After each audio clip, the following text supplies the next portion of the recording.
It's Red Eye Radio. Gary McNamara and Eric Harley talk about everything from politics to social issues and news of the day. Whether you're up late or you're just starting your day, welcome to the show. From the Uniden America Studios, this is Red Eye Radio. Hello and welcome. He is Gary McNamara. I'm Eric Harley as we begin a Friday. Gary, how are you? Confused. Yeah. Well, not really.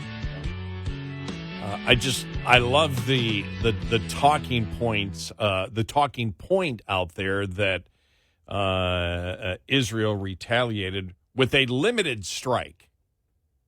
Yeah. Well, the only other choice would be unlimited. Of course it was limited unless they completely destroyed the country of Iran. It was limited. As far as we know, our sources tell us they have not completely destroyed the country of Iran. When I saw that, I looked at you when you came in. I go, well, of course it's limited. Yeah. But what isn't limited? Unless you destroy the country completely, it's limited. And I'm thinking to myself, do they use that type of language in I mean, was that a calculated thing? We're going to use the term, make sure you use limited, that they don't want to inflame the pro-Hamas, pro-terrorist portion of the United States? Yeah. Liberals? Liberals? I guess. Israel's not worried about that, but maybe the media's worried about it. I don't know. Because here, I'm reading it from Fox. A well-placed military source has told Fox the strike was limited. Well, what's the other choice? This is where we're just dumb. Because you think about it, it's like, of course. Well, look, we'll follow this developing story throughout the night to see if Israel has completely taken over or annihilated Iran. Right. Otherwise, yeah, it's limited.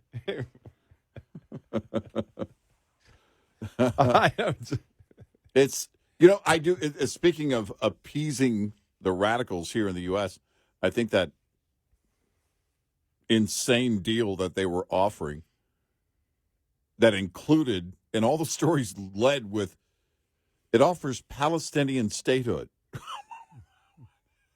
That, by the way, that was not an offer, which is my point. That was not an offer really to Israel or Hamas. It was an offer to the radicals in the U.S. It was a political move. Mm-hmm. It's never going to happen. It's so this administration could go, no, we were supporting Palestinian statehood. We were officially supporting Palestinian statehood when we sent that offer over. That was never going to happen. Yeah, but then in the UN, they turned it down. Yeah. The U.S. did. So, yeah. So they're playing both. Let's play both sides again. Right. Because you can't have it. Right. That's not going to happen.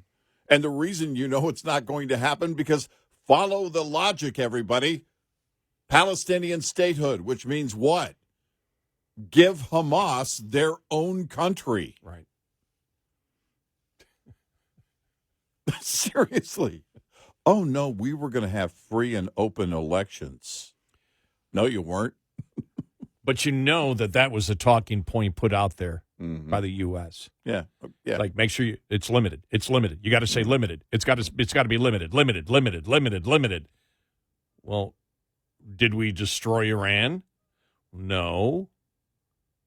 Does the government still exist? Yes. Well, it's not limited because Iran is going to retaliate now. They'll retaliate against Israel. There is now officially a war in the Middle East. It's going to be on. It's going to escalate. No, that's a good point. We now officially have a war. Yeah. And so, man, last thing you want. Hey, remember when Trump was, getting agreements done in that region, and things seem to be happening in a positive way? That's not happening anymore, is it? It's because groups like Hamas know when there is a weak president in the U.S. White House. They know that. Same thing with Russia. Same thing with pretty much anybody who is not a friend of the U.S. They know that weakness and they move on it. It's not a coincidence. It's not a coincidence that Russia took Crimea during the Obama years. None of that is a coincidence. Those are the things that happen. Your enemy's going to move when they know you're weak. And we're going to see this likely escalate and continue. I don't know what will happen over the weekend, but Iran's already issued the warning. If you strike within Iran, we're coming after you. They issued that a few days ago against Israel, and now you're going to see it. Iran's not going to all of a sudden stand down. You know, there's two things where the president came out and talked about what a great success the Iron Shield or the Iron Dome was. Yeah. And he always voted against the Iron Dome. Right. He always voted against all of it. It's on record. We know it. It's a matter of official history in the U.S. And the second point is that, did you see the Wall Street Journal article or the editorial that was fossil fuels, the production of fossil fuels, because Biden can't stop. And we've talked about that in January we produced more barrels of oil than any country ever has in the history of the world. Mm-hmm. It was over 13 million barrels of oil a day. Mm-hmm. And it says they can't, and really it's not new sites. Right. It's becoming much more efficient on the sites that are currently there. Mm-hmm. And so the president can't stop it. No. They can say they can do everything that they want, but they still can't stop it. They go, that is part of what's really booming the economy is fossil fuels. It's like, well, it is, yeah. So it was, will the fossil fuel production in the United States that Biden is trying to stop but can't stop, reelect him? You know, I don't even know if that's big enough to do it, but it's an interesting take on it. But you look, can you imagine the expansion of wealth? Can you imagine that boom? What it would be like if we went in and they were to do the opposite of this administration on federal land, on leases? And everybody always says, well, they never produce on a lease, and they sit there on a lease, and they, all right. Then let's add to it what you and I have been talking about, the idea of going for a long-term energy production plan, which would require Congress. We'd have to have a policy officially as a nation to say we're going to do this long-term so that investment then would be carried on. It wouldn't be, they wouldn't have to go 4 years at a time in energy production in terms of what they were planning to do or what they were investing. We'll get to that story a little bit later on, but the point they're trying to make is, it's a question mark. Could fossil fuels be reelect Biden? It's what we did the other day when we looked at the state GDPs, and they look at the state GDPs, and anyone that's involved in oil or mining is way above the national average. Yeah. The sluggish growth in the United States that exist is in the states that don't produce fossil fuels and the ones that produce fossil fuels, and making the case that all of the climate change and EVs, that's not what's driving the economy, because you can't drive an economy. And we keep telling people this, and people wish to be willfully ignorant. You don't drive an economy by producing a product by government mandate that loses money even with taxpayer subsidies. Right. It's impossible to have the government, a central government, and I say central government because that goes right back to the narrative of communism. The central government deciding how an economy runs. Mm-hmm. And with electric vehicles, that's what the United States is doing. Yep. Yeah. Pushed by the left in this country. We're going to tell you what you need to buy. I mean, people say Biden's an idiot. We're an idiot. We're idiots. We're the bigger idiots for believing that Biden and Kamala Harris and Chuck Schumer have the ability to run a damn economy. Yeah. No, it's insane. That's where the idiocy is. The idiocy is in the people of the United States. Oh, yeah, I like this idea. Well, by the way, I've used that voice a lot this week. Haven't I? Yep. Okay, let's have the government decide what to build, and then we lose tons of money on it, and we're going to make the GDP so the profit doesn't matter, but just the transfer of money that can produce a profit, and then, we're doing great. Yep. Well, I saw this article on EV big rigs, and it was a couple of days ago. And they started with the mandate out in California on the port trucks. They have to be all electric by 2035. And then so they have this expert that's quoted a couple of times in this article. And the expert turns out to be somebody from the EV building industry. Well, you can't look at just the time that it takes to charge.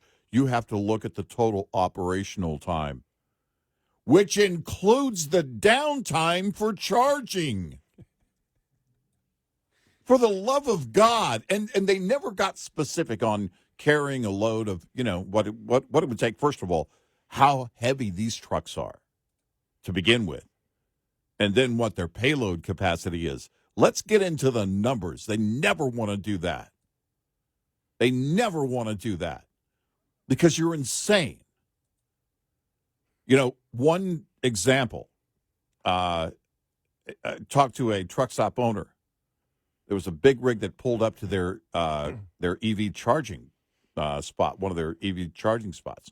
They had to run out there and talk to the driver. Okay, yeah, we're in a testing phase. All right, how's it going? Well, I'm having to charge for an hour to get me an hour down the road.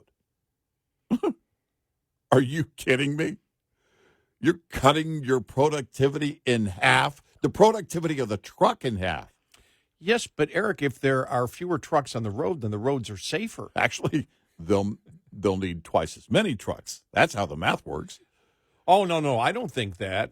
Yeah. I don't think that. And why don't I think that? Because I just don't think that. Right. It's not my opinion. Don't throw any facts at me. Yeah, that's not my opinion. I don't hold that opinion. Don't throw any facts at me. I don't have any math. Don't throw any truth at me. I'm just going to hold that opinion no matter what. Well, it's they actually use the quote in the story. Well, everyone's focused on the time it would take to charge, but we really need to just look at the total operational time. Which includes the time needed to charge. What the hell? Seriously. We are dealing with third graders, are we not? Well, or is that too high? You should have been down to first graders. Well, look, I'll admit, it sounds like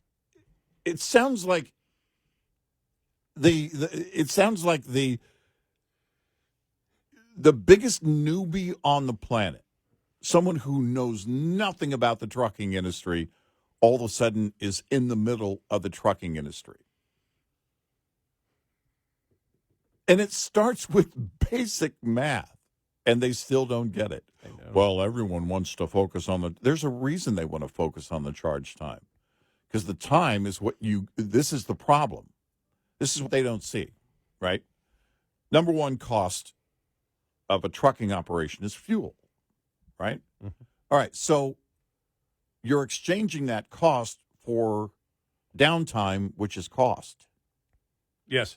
They get drivers get paid basically by the mile, and so that type of incentive, and there's been tons of discussion on over the years as to whether that should be the case. But basically, the idea is you have to incentivize to keep the truck rolling. And if the truck isn't rolling, that's downtime, which means it's not producing anything. So what the exchange on that cost of fuel is, because it's electric, and there are no costs associated with electric. I'm waiting for the laughter from all the truckers out there. And you're giving it up in that time. Let's start with this experiment. Every truck on the road, well, just an experiment. Let's do the real experiment. Every long-haul truck must stop for an hour every hour. Let's try that for 2 weeks, half a month. Let's see what the shelves look like You think not finding toilet paper during COVID was bad? It would be the actual zombie apocalypse, because everybody would turn into a zombie walking around grocery stores and every other store and pharmacies wondering when they're going to see a truck again. This is the insanity of all of this. And it's, no, we're still going to, 2035, that's what we're going to do with, the port trucks in California. And, yeah, that's limited movement inside the port. But the goal is to extrapolate all of that out nationally and have an entire fleet of trucks nationally that is nothing but electric, and that's insane. I just heard you use the term limited. Yeah, we have a limited entertaining and informational show today because we do. It's impossible to be unlimited. Look, we'd like to stay past 5 a.m. That may or may not be true. We'll talk about the White House talking about the president's limited truth when it comes to cannibals. Right. And right now we're limited because we have to go to a commercial break. 866-90-RED-EYE. This report is brought to you by Shell Rotella. With advanced synthetic technology, is designed to help keep your rig running with more mileage and less maintenance. Cold weather takes a toll on trucks. As warmer weather rolls in, it's time to assess the impact winter has had on your vehicle before you find yourself stranded roadside this spring. Begin your spring maintenance routine by inspecting your brake system and listen closely for any air leaks. During winter, water and moisture that builds up in your air brake system almost always freezes and turns to ice, which can damage your air valves, air dryers, and other essential components. Check and drain your air tanks to help keep water, contaminants, and corrosion at bay. Also, check your slack adjusters for proper stroke and lubrication. And check your brake lining or pads to ensure proper thickness. Get in touch with Red Eye Radio, toll free at 866-90-RED-EYE.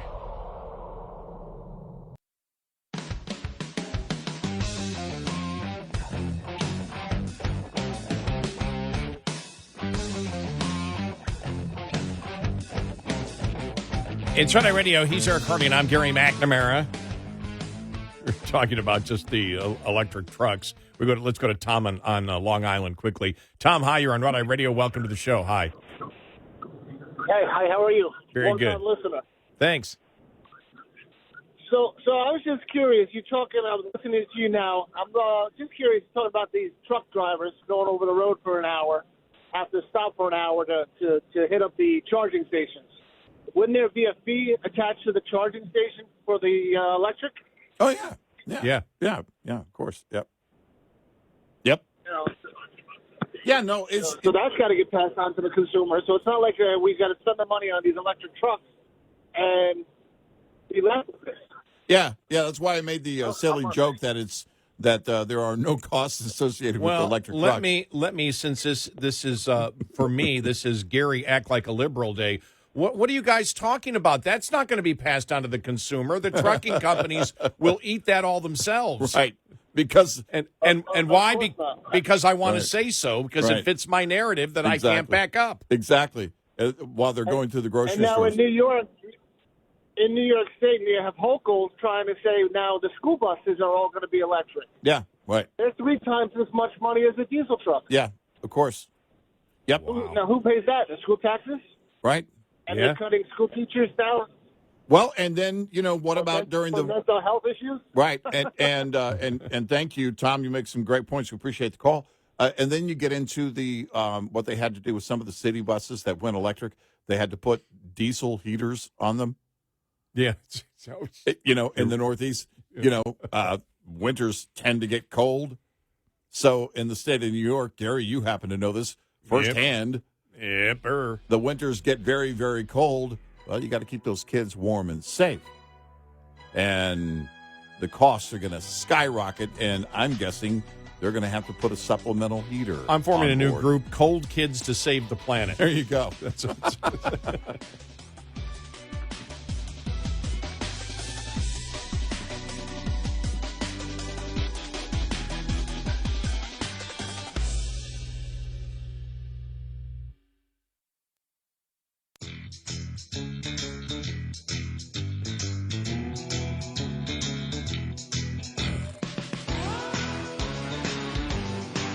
You're listening to Red Eye Radio from the Uniden America Studios.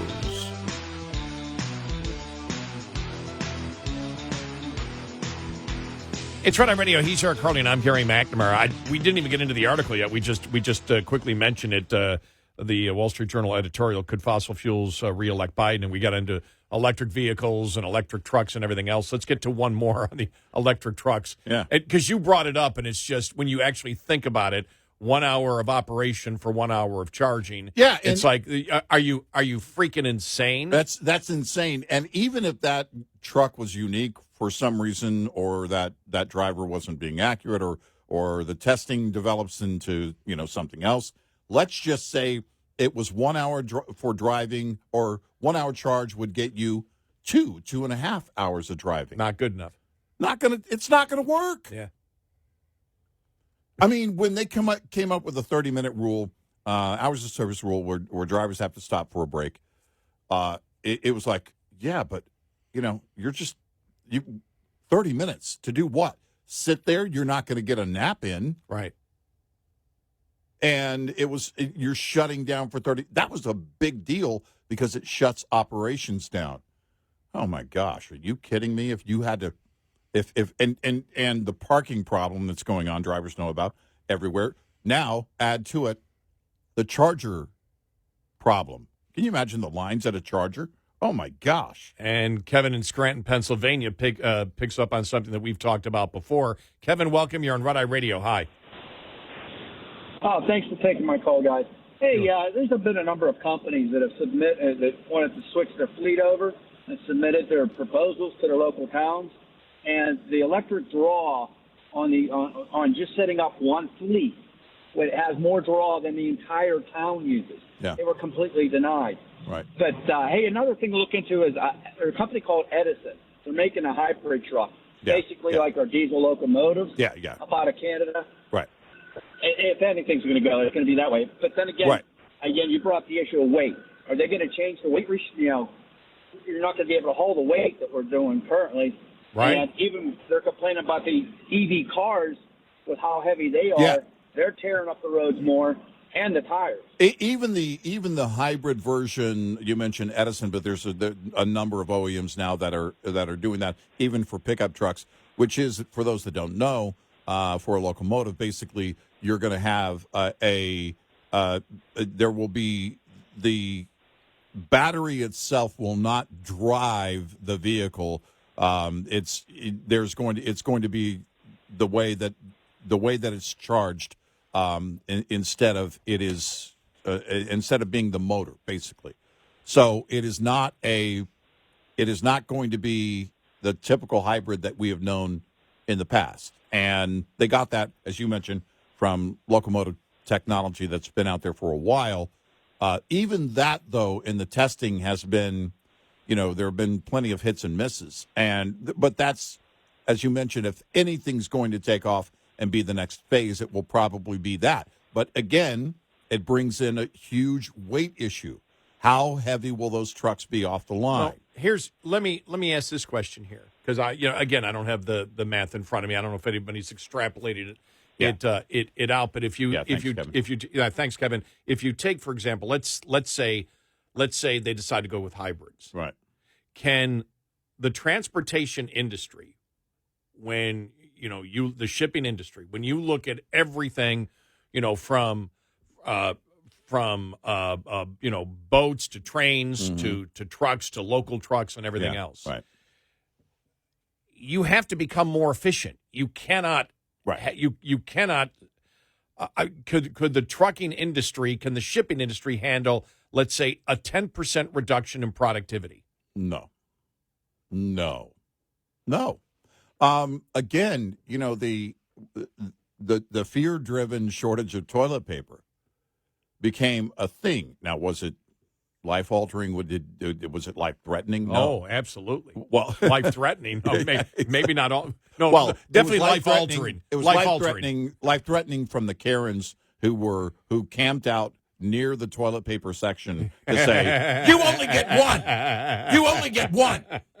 And so there were some threats, but Not the same. And by the way, I think I phrased that backwards. I said battery charging. The battery would be charged by the motor. The motor inside that hybrid technology would be only to charge the battery, not to drive the vehicle itself. Right. To be clear. And so but really? So it's not like the hybrid cars where if the battery is low, the engine will actually run the vehicle? No, not in this technology. Or is hybrid? Now, wait a minute. Or has hybrid always been that the? That the electric, that you would go from the gasoline or diesel motor to the generator, which would run the electric motors and charge the batteries at the same time. There may be a variance, out there depending on the OEM, but this would be essentially the motor inside it would be only to charge the main battery to power the vehicle, and that's going to be limited, and depending on how much motor are you going to need to power that vehicle, because it's not an engine, it's basically at that point it's a motor, and there's a difference, and that when you're on a rail, if it's a locomotive, that's a very different infrastructure. They're not limited by the highway traffic. They're not limited by weather necessarily. It's a very different type of setup. And so testing that in the real world on that hybrid technology will be interesting. Look, if it turns out to be promising and it works, okay. But we'll know that when companies are lining up to redo their fleet when they get to their fleet turnaround and decide to buy a bunch of these hybrid trucks. And, again, as you mentioned, it's going to be creating greater efficiencies, not and it never has been, well, we got to make a sacrifice for the planet. Well, this actually is about the planet being, fed, because it also has to do with exports and everything that we send to third world nations and everything else. It's going to have to, the transportation industry is a key to all of that. So are you saying that somewhere along the line, society has to care about human beings and their quality of life? Yes, I know that the people because we can hold for laughter from the left on that. Because the far left, the radicals. All right, I've given up on pretending I'm a liberal Friday here. Well, I can't. It's too tough to. It's too tough to do. That's the thing, because the radicals would tell you, well, then we shouldn't be concerned. We should just be concerned about they're the ones that came up with that stupid show on cable we were talking about the other day, Life After Humans. It's like, I don't care. It doesn't matter. It's dirt. It's like, it's a much better planet. It's a much better planet. Oh, so now we're protecting rocks, and now I go back to the remember the tree huggers. Right. Look at this rock. Yeah. Oh, this Yeah. rock. This life first. of a rock. It's a rock. Yeah, Earth first. Earth. Yeah, the Earth first. These trees. It was. I feel like I need to scream. I need to tell the trees that we love them. Remember that? Oh, Yeah. my gosh. That was so much fun. And then remember How good is the weed with those people? I mean, they're getting good weed, right? Well, I mean, the one I liked was the parody with Beavis and Butthead in the woods looking at all of them. So maybe everybody was doing some good weed at that point. And it's, I mean, and that's because here's the thing. Oh, my God. You think about it. The life of a radical protester, they're not productive. So they don't care about productivity. No, great point. Why would they? Now tell them it'll take longer to get their weed. All right, I've got to look. It's Friday, so we may be jumping all over the place because everything leapfrogs to something else. Yeah. And when you said the lack of productivity, I'm sitting there thinking of those Google employees. Did you see them sitting there and chanting before they were fired? Oh yeah, and they've all got masks on, right? And someone said, "Why do they all have masks on?" And it's like, okay, is it to hide their identity? Yes, they're at work. Yeah, no, they know who they are, right? But there's the thing, they are these radicals are putting on masks, like Antifa did. If you're going to be really radical, you got to hide your face because you don't want that to go viral. You're not proud of what you're doing? Take your mask off, you coward. Yeah. I mean, it's funny that you said that because it was just a couple of days when I saw a story. I was like, look at that coward right there. They're wearing a mask. They cover their face because they don't want other people to know who they are. And then I'm thinking to myself, these kind of people work for you. How productive can they actually be? Right. If they're pro-terrorist, how efficient are you when you're pro-terrorist in modern America in 2024? Right. I'm sorry, I have to ask that question. These were the ones left after the big Google layoff. Seriously. You laid off the wrong people.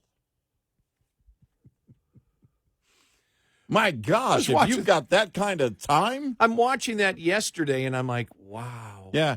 I'm like, wow, I mean, that's...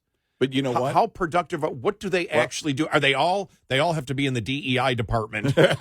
We accomplish nothing. We get in the way. Yeah. Exactly. Well, it's, remember Google had their big campus where they set up everything. They had restaurants in there, laundromats. They had gaming rooms. They had everything in there. They had free EVs that you could use to run errands during your break. Mm-hmm. They had all of that. Now nobody wants to even be at work. Well, here's the thing. Then they didn't even want to work. If it's so bad that you give them everything they could possibly want. And then I thought to myself, well, maybe actually that's the problem. Maybe the only incentive should be the money. Maybe you set it up to where you soften them, and then now they want more and more from you. And they want more from you for doing less. And that's, we talked about the pathology of dependency. But that's what you create, this idea that they run the company. And I think a lot of people, a lot of these radicals that work for these tech companies actually believe that. Well, we're the drivers. Well, no, you're not. Because I think I was sort of looking at it as if I was a boss or in management. Yeah. And I'd be looking at this protest and them all with the masks on and all chanting. And my first thought would be not that they're idiots or pro-terrorists. It would be from the business standpoint, if I'm one of the bosses, right, which would be, we're not going to get much done today. Right. Yeah. I mean, and then you would have to just go back and say, all right, how much productivity did we lose with this group being out here protesting? Not much? Okay, we can let them go too. New layoffs announced at Google today when... As they did. Yeah. Let them go. This is... And because if you're not going to be productive, bye. 866-90-RED-EYE. We'll be right back with more Red Eye Radio with Eric Harley and Gary McNamara.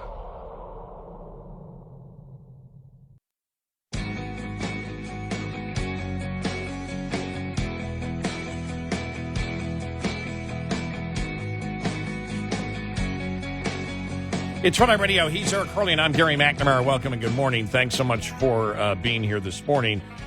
We were talking about, and we didn't even read the article or the important parts of the article. Could fossil fuels reelect Biden? And it's a Wall Street Journal editorial talking about oil and natural gas doing way more for the economy. Well, I mean, they're doing everything for the economy. Yeah.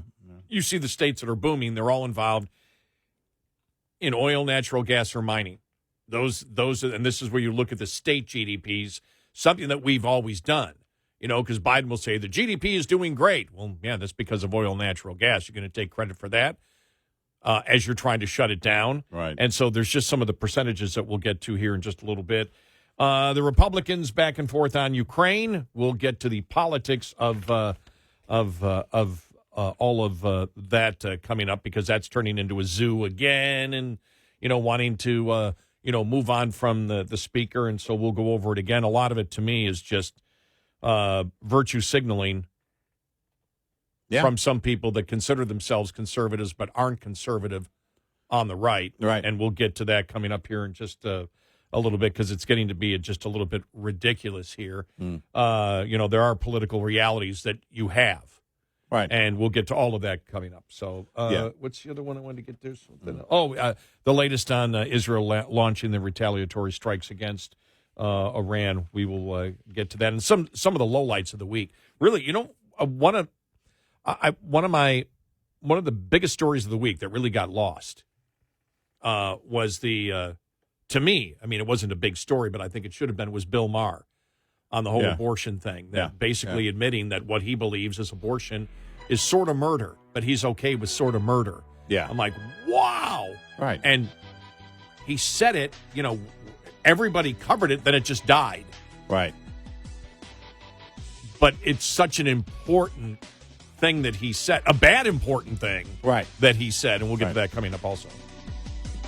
Top of the Hour News is brought to you by House Products. Visit houseproducts.com. This is Red Eye Radio on Westwood One.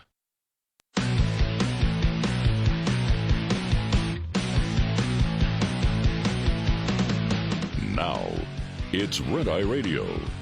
Gary McNamara and Eric Harley talk about everything from politics to social issues and news of the day. Whether you're up late or you're just starting your day, welcome to the show. From the Uniden America Studios, this is Red Eye Radio. All across America and around the planet, we are Red Eye Radio. He is Eric Harley, and I'm Gary McNamara. Welcome and good morning. Thanks so much for being here. As always, we appreciate it. Thank you. All right, so we spent an hour, we kept an hour going just reading a headline. Yeah. Never got to the actual story. Could fossil fuels reelect Biden? Oil and gas are doing more for the economy than his climate dreams. And said, despite President Biden's best efforts, U.S. fossil fuel production continues to grow. And Biden would like to kill, fossil fuels. Right. He has stated it publicly that's his goal. But it's supporting the economy he touts. When Democrats say the economy is doing great, why is the economy doing great? Oil, natural gas, mining. What's the evidence of that? The Bureau of Economic Analysis' recent report on state GDP growth in 2023. You and I always look at the state GDP growth. Mm-hmm. I mean, the government comes out with the figures, but the Bureau of Economic Analysis also, puts out their report on it. We always look at that as an indicator as to who is growing and who is not growing. The U.S. economy last year expanded by 2.5%. And while the rest of the press missed it, fossil fuel producing states led the way. Here we go. North Dakota last year, GDP expanded 5.9%. Remember, the U.S. economy last year expanded 2.5%. North Dakota, 5.9%. Texas, 5.7%. Wyoming, 5.4%. Oklahoma, 5.3%. Alaska, 4.3%. West Virginia, 4.7%. And New Mexico, 4.1%. Mining, which includes oil and natural gas, by the way, they put it under that. They put it under that label. Right. Mining contributed to 2 to 3 percentage points to GDP growth in those states.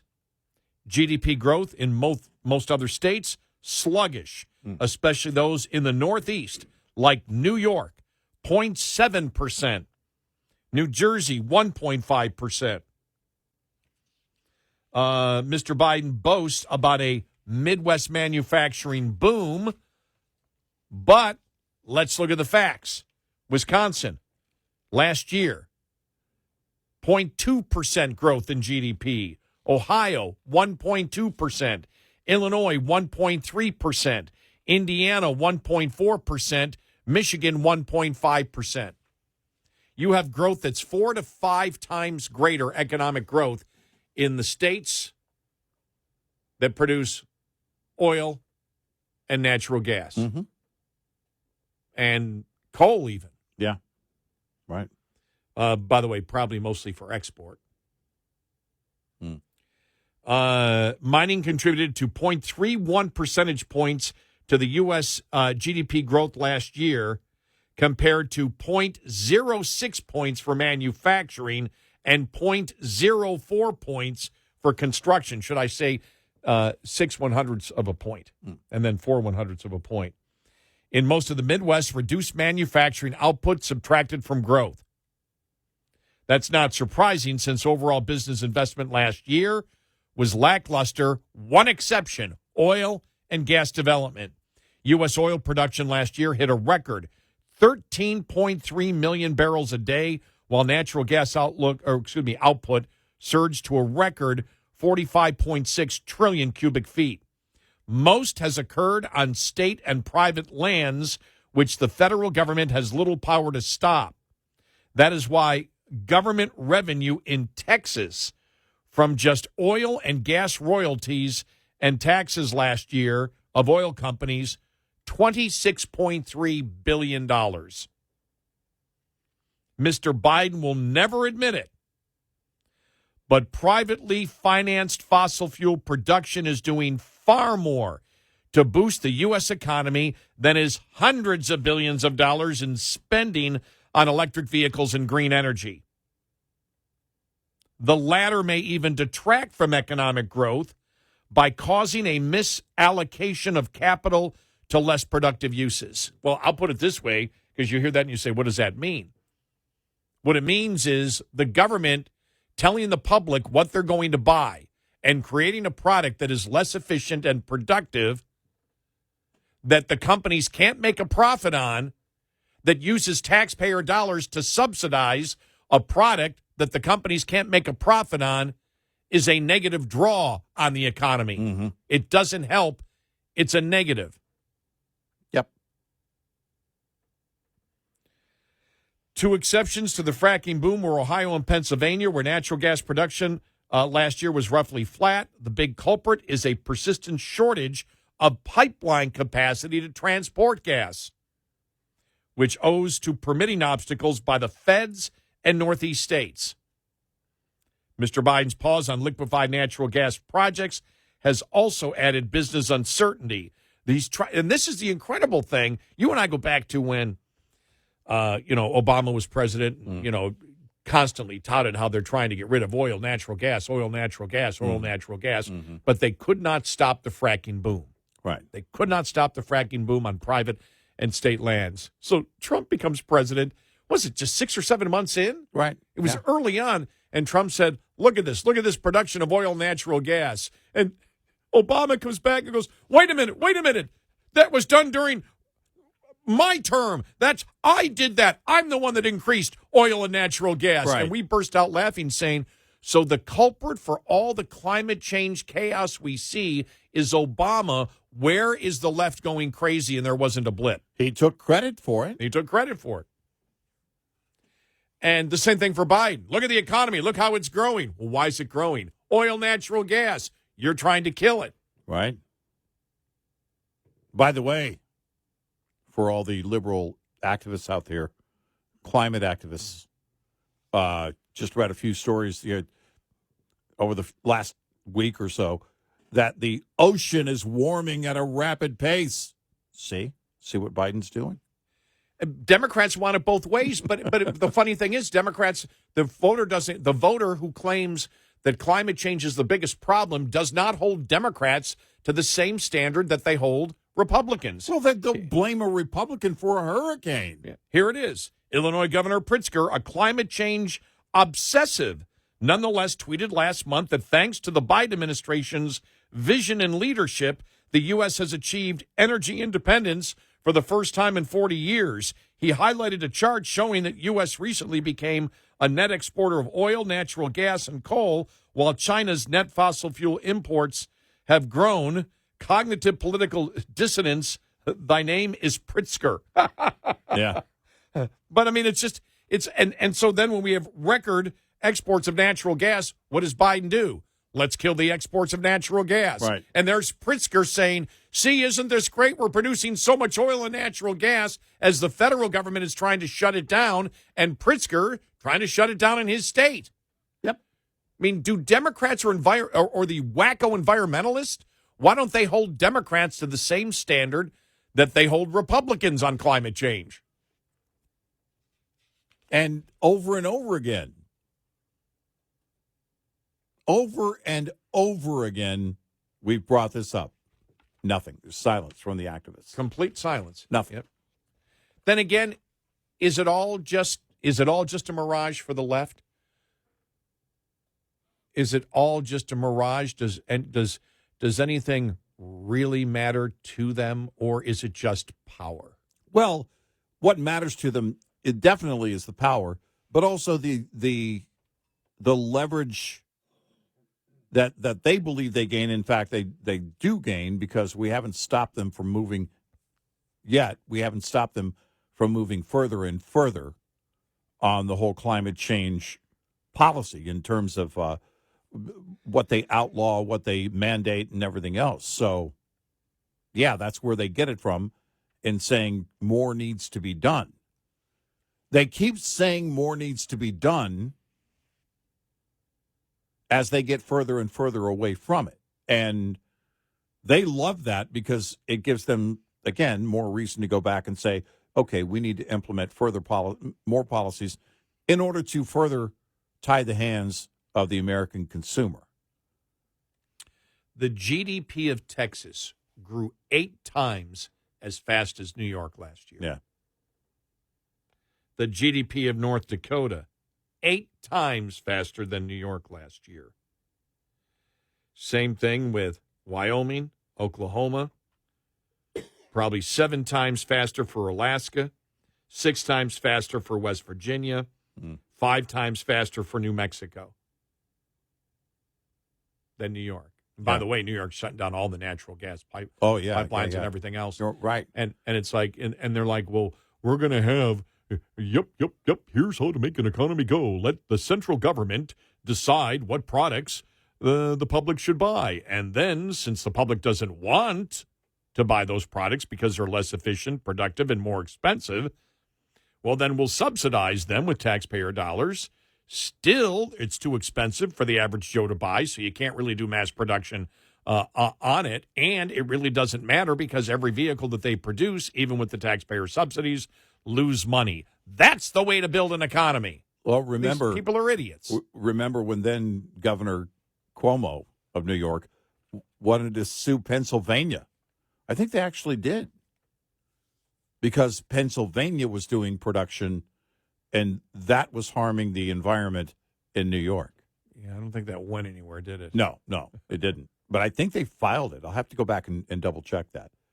But this idea that we'll shut down Pennsylvania's production, not just our own. And over and over again, it gets down to doing what? You restrict the private sector to the point that the private sector breaks. We've seen this with health care. This is the attempt. They want to nationalize health care. They want to nationalize energy.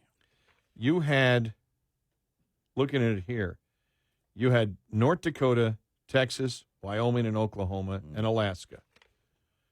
Their GDP last year grew 30 times more than Wisconsin. 30 times more. Wow. And they had 0.2% growth. Yeah.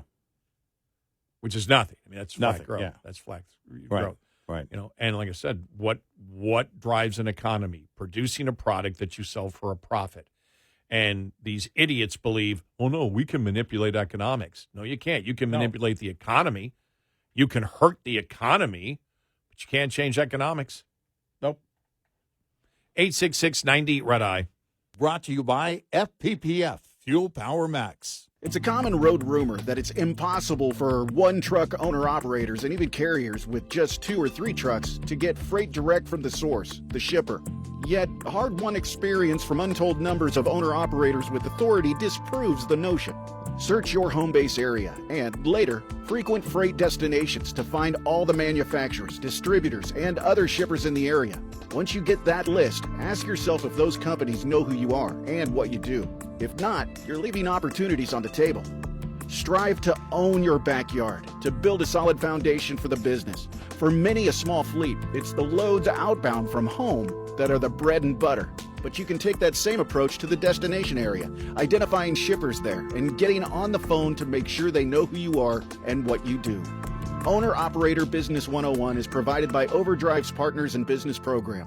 Go to overdriveonline.com to the Partners in Business section of the website for more detail on this and many other topics. Brought to you by Shell Rotella. With advanced synthetic technology is designed to help keep your rig running with more mileage and less maintenance. Coming up, more with Gary McNamara and Eric Harley.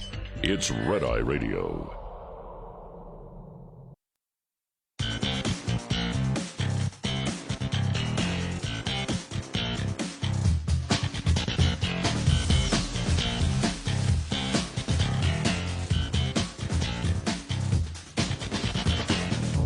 It's Red Eye Radio. He's Eric Harley, and I'm Gary McNamara.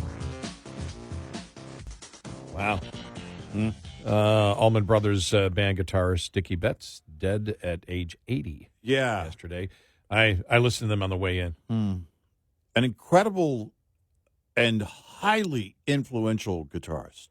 Yeah, it's funny because I was listening on the way in. I just love, he wrote Jessica, and I think that's just a great tune. Yeah. And that was, I look back at, what music influenced me back, the music and the albums that influenced me. And, the early Allman Brothers did.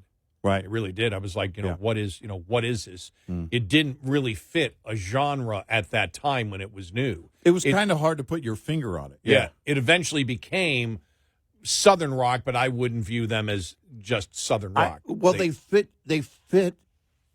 in so many ways. It was, it was like, okay, they sound country. They sound a little bit easy listening. They sound Southern rock. I think they were categorized to a large extent because of, how they appeared. I mean, longer hair, beards, and the whole thing. So they didn't necessarily fit country. But then in the 70s, a lot of the country artists were growing their hair. Willie Nelson had long hair for the longest time, still does. But they had, this approach. And after the death of Duane Allman, Dickey Betts really was kind of the, de facto leader of the band, and it was, when I look at my friends that play and others, and I have a couple of friends, you probably wouldn't get through a conversation. In fact, I rarely get through a conversation talking guitarists without Dickey Betts coming up. With these two individuals, it always goes back to that. And his approach to it was, what created that, ultimately, that Allman Brothers sound, It was just, it was just great. It really was. And I know for me, when I look at what influenced me early on, when I was, late teens, and it would have been early Genesis with Steve Hackett, who I saw a couple of weeks ago, which was great. He had a health scare the other day. Yeah, I saw that. He said it was some kind of adverse drug interaction or something, and prescription drug, and they took him to the hospital. He's fine. He had to miss a show in Arizona, but but at 74, when I showed you the video, you were like, wow. Yeah, he looks good. Doesn't look old. Looks smiling, everything. But it was the Allman Brothers, Yellow Brick Road for me, the entire album. Yeah, that was just because that was just so mind boggling, and really for me it was the starting track of Yellow Brick Road, which was Funeral for a Friend, Love Lives Bleeding, that allowed me to listen to a 11, 12-minute song, and then allowed me to really at that point get more into early Genesis and then longer Allman Brothers, and then the jazz rock band Return to Forever in college. Those I look at all those albums and those bands, and that's what really set the pace of what I really enjoy in music. That extrapolates to 100 different other bands. Well, but that was the influence, and Dickey Betts was just huge for me and the Allman Brothers work. And so much of their great stuff wasn't radio music. And so for them to have gained such a following and kept that following and that respect from musicians and non-musicians alike throughout the years tells you the level of musicianship within that band, which, of course, centered, especially after the death of Duane Allman, centered around, to a large extent, Dickey Betts. Well, you think about it, I mean, being the guitarist that he was and Jessica that he wrote, and so much of that song is the piano in it. Yeah, right. That is just, I mean, I love that. I absolutely go crazy for that piano in Jessica. I could listen to that song 100 times in a row. Yeah. And what is it? 50-something years later. Right. And it still sounds fresh to me when I hear it. Right. Yep.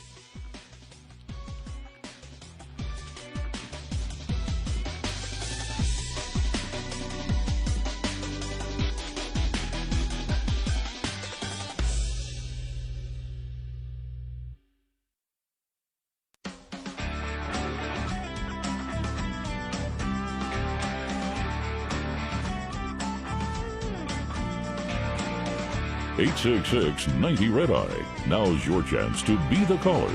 Red Eye Radio. And he's Eric Harley, and I'm Gary McNamara. Welcome and good morning. Interesting week. We didn't have the Mayorkas impeachment trial, the Senate trial, and we knew we weren't going to have that. We had said the Democrats can't touch this because it's so toxic now. They can't win this with the American people, and they know it. And so I want to get Mayorkas testifying this week, and I believe last week also, to a number of congressional committees. This was the exchange that went on, I believe this was yesterday. It was yesterday or the day before with Josh Hawley. You ready? Because this is, I'm playing this. It's a little bit long of an audio cut, but it's worth playing because it lays out just the frustration that we all have with an administration that has caused this problem. And again, to Republicans, we keep telling you, I haven't heard it yet, you need to put the slogan in there, Biden and the Democrats can't and won't solve the nation's problems because they created the problems. Yep. They need to do that. They haven't done it yet. That's what you need to do, because you're not going to get any disagreement from the American public. The vast majority of the public blames Biden for what's happening at the border and in the cities. They do. And you and I just going through earlier some of the local, TV stations out, talking to, because one of the big stories this week in demographics, I think the Fox News poll showed it was like over 20% of blacks willing to vote, like 25% willing to vote for Trump. And it's like single digits before. And they're going into the cities and saying, why would you do that? They go, because we're losing benefits. The taxes that we pay are going to migrants coming in, and the city is telling us they're taking money away from programs that benefit the citizens, that benefit us, to give it to people coming into this country who normally would be illegal, but this administration is making them temporarily legal, and they shouldn't be doing it. They're not abiding by the law. The message is actually getting down to people in the city. We've been talking about it for a long time because we've seen it before, and it was inevitably going to reach this point where locally they feel like they're being ignored. Money's moving away from their neighborhoods to go to funding the housing and care for people who aren't citizens. Yep. And it's infuriating. And so you've seen the Democrats going crazy. Another story out yesterday. Trump and the Republicans eating into the youth, the 18 to 29-year-old vote. Right. They don't have it yet, but they've got a lot more than they've had before. Mm-hmm. Let's play this audio between Josh Hawley and Secretary Mayorkas. Let's just come back to Jose Ibarra, if we can. You know who that is? That's a question. You know what he did? I know what he's accused of doing. Which is? Murdering a young woman. And that wasn't the first crime that he committed in this country, was it? Senator, as I've articulated previously, I'm not going to speak about the facts of the case because there is an ongoing criminal investigation. Have you read his parole file? Senator, same answer. So you're not going to say whether or not you've read the parole file? I've got it right here. Have you read this? Senator, I do not want to speak to the particulars of the case given the pending criminal prosecution. Now, I find this interesting because this is a new answer today. You've changed your answers all over the map on this, and it looks like to me you just don't want to answer the question. 2 days ago, you were asked about this in the House Homeland Security Committee. I've got the transcript right here in front of me. You were asked the same question. Jose Ibarra, why was he paroled? You said, I don't know. You said, I don't know. I don't have the case details with me today. Congressman Bishop says, you don't know? And you said, I don't know. I don't have the details with respect to that individual's case, but I would be pleased to provide them to you, Congressman. You didn't know 2 days ago. Now, interestingly, on April the 10th, 6 days before that, you gave Senator Katie Britt a different answer. She asked you the same question. She said, why was Jose Ibarra paroled into the United States? You said, and I quote, Ranking Member Britt, there was no derogatory information of which we were aware.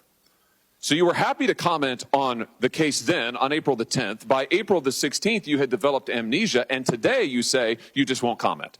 So which is it, Mr. Secretary? Now that we have the file, I'll tell you what the difference is. Congressman Bishop didn't have the parole file, and Senator Britt didn't have the parole file, and now we do have the parole file. And now we all know that the reason he was paroled into this country was because lack of detention capacity, which, as you and I both know, is not a valid reason under the statute.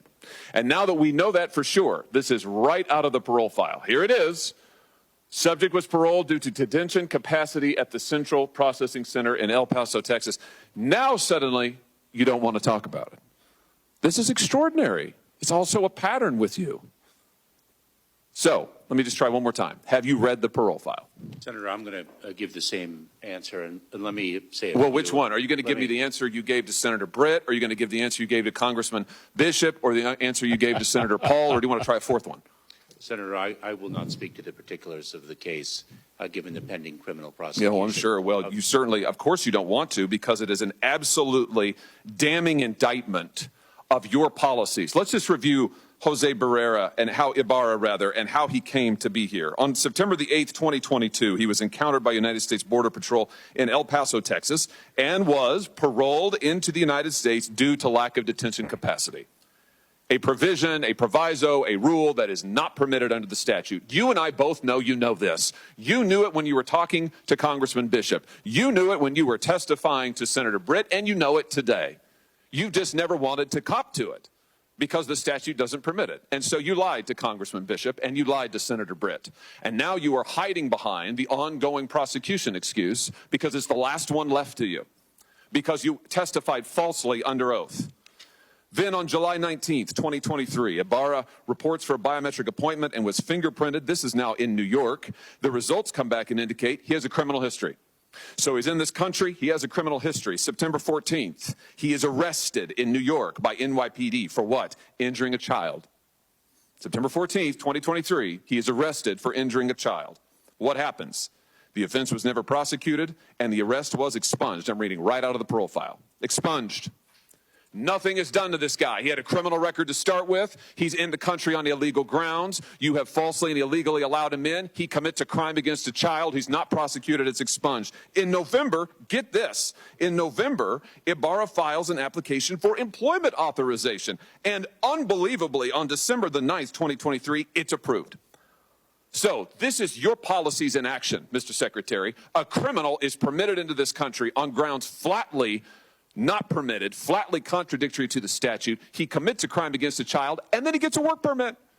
He gets a work permit. You want to know why all of the jobs in the last 2 or 3 years have gone to illegal migrants? Working people in this country can't get a job. Their unemployment rate's high. Why? Because of things like this. And then what's he do? Well, we all know. Then in February, he commits the heinous crime against Laken Riley. Is this a record that you are proud of?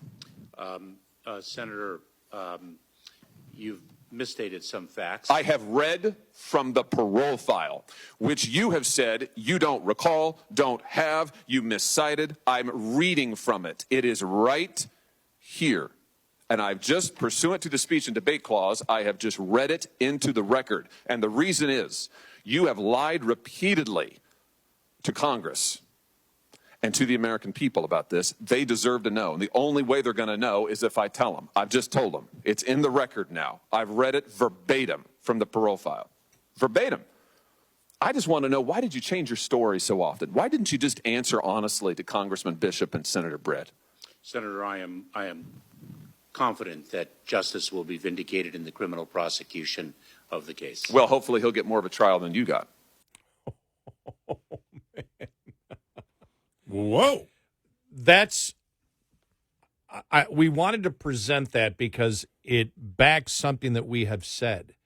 If Republicans do their homework and stick to the facts of every issue, you can defeat, you can smoke any argument that the left has.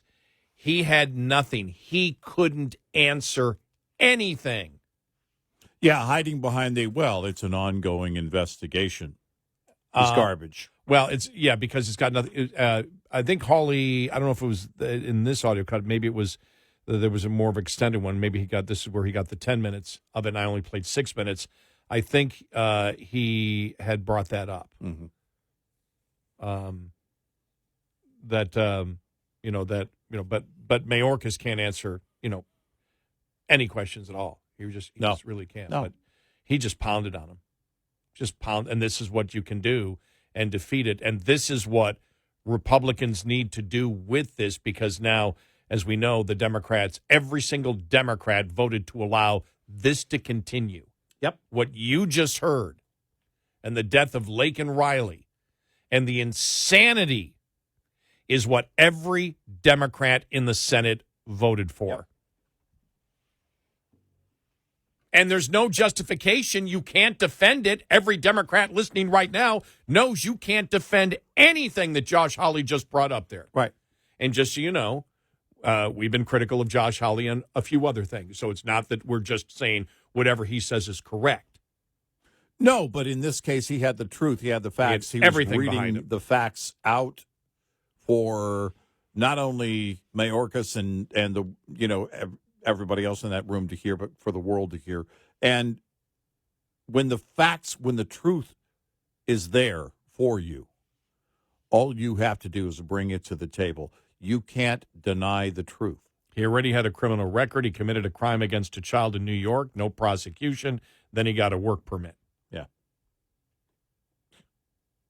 They just don't care. But you look at the Mayorkas on his face. He's just, he got smoked big time. Oh, yeah. Yeah. And it's just amazing that every single, what you just heard there again, because I think it's so important to bring this up over and over again. Everything that Josh Hawley said there was the truth, because it comes directly from the parole file and the analysis of the government on this particular case. Yep.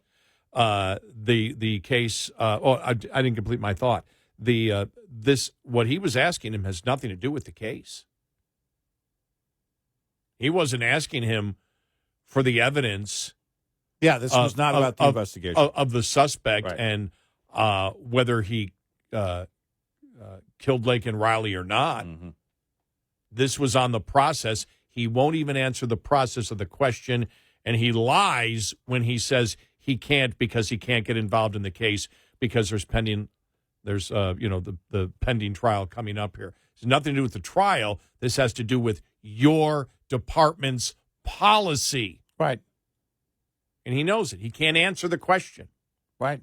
And then Hawley had it backed up. Then he had the transcript of how Mayorkas has had a number of answers that differ, where he will answer it. Then he'll say, well, I can't answer it. Well, you answered it last week when you knew they didn't have the parole file in front of them. He refuses to answer it because, the point that Hawley made, the reason you won't talk about it is because it just destroys your policy. It destroys everything about what this administration is doing. I mean, there's no way around that.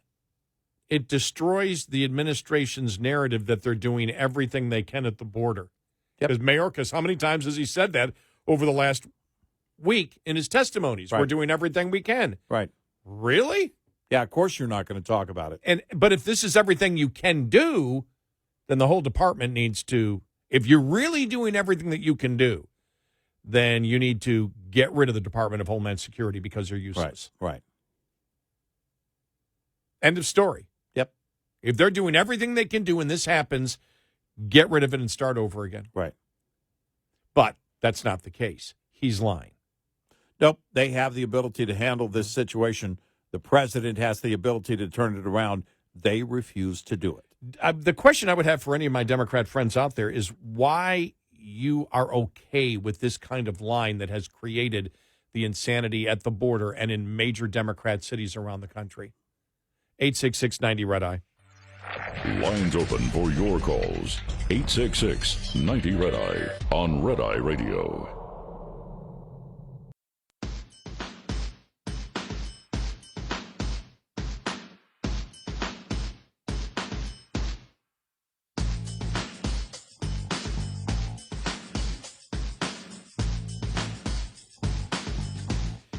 It's Red Eye Radio. He's Eric Harley, and I'm Gary McNamara. Welcome and good morning. Coming up following the top of the hour.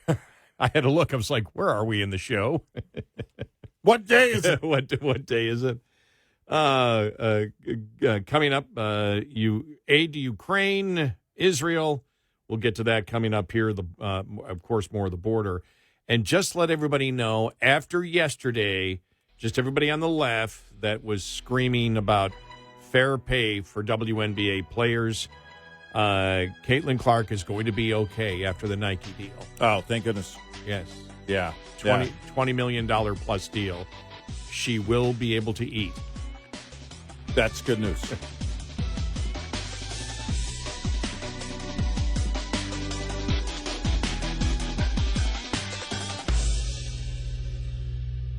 This is Red Eye Radio on Westwood One.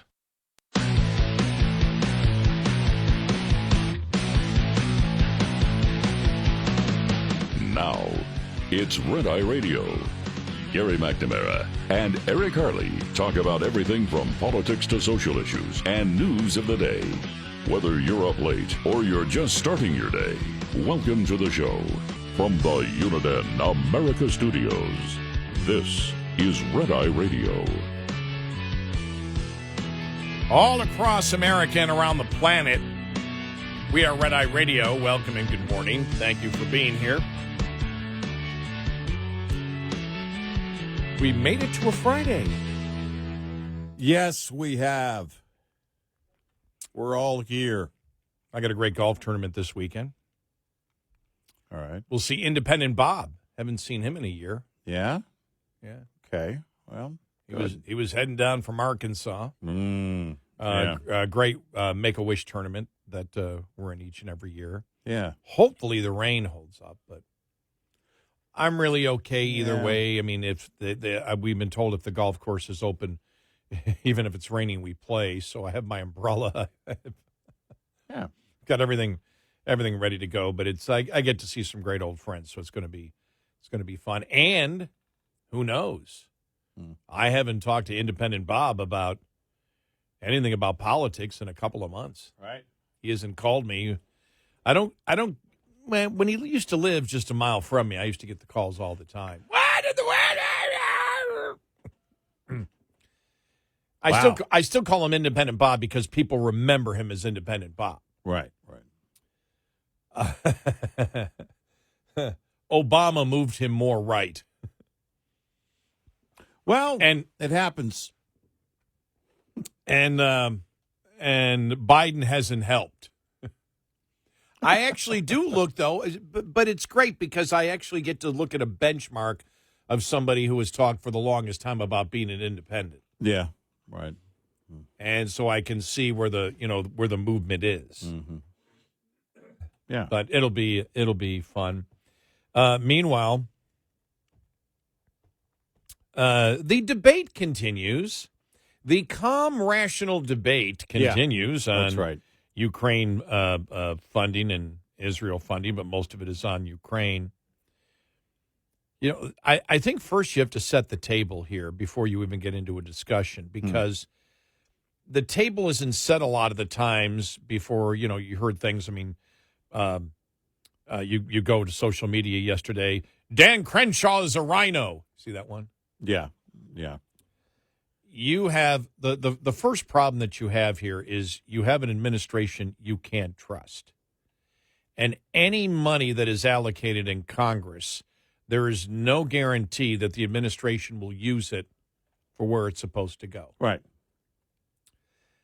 That's a huge problem. We have a president who is pro-Hamas, pro-terrorist, and then tries to back off and play the game that we're supporting Israel.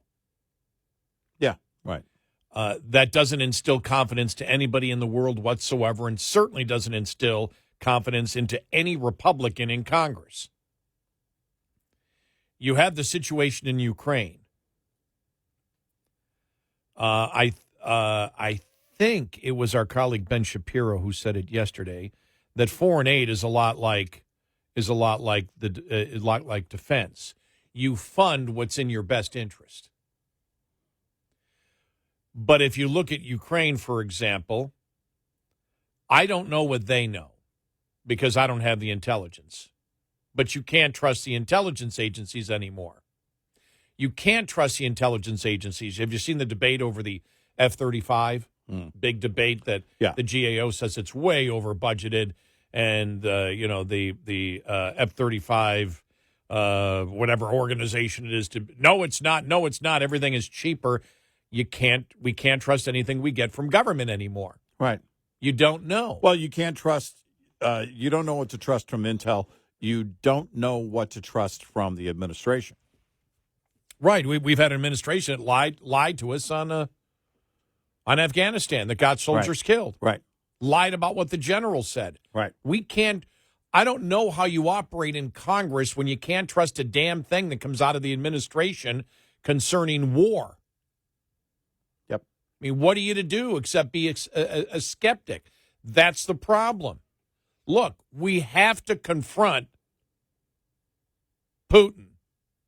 When you look at the things that we need to confront consistently, sorry, that's the job of the federal government.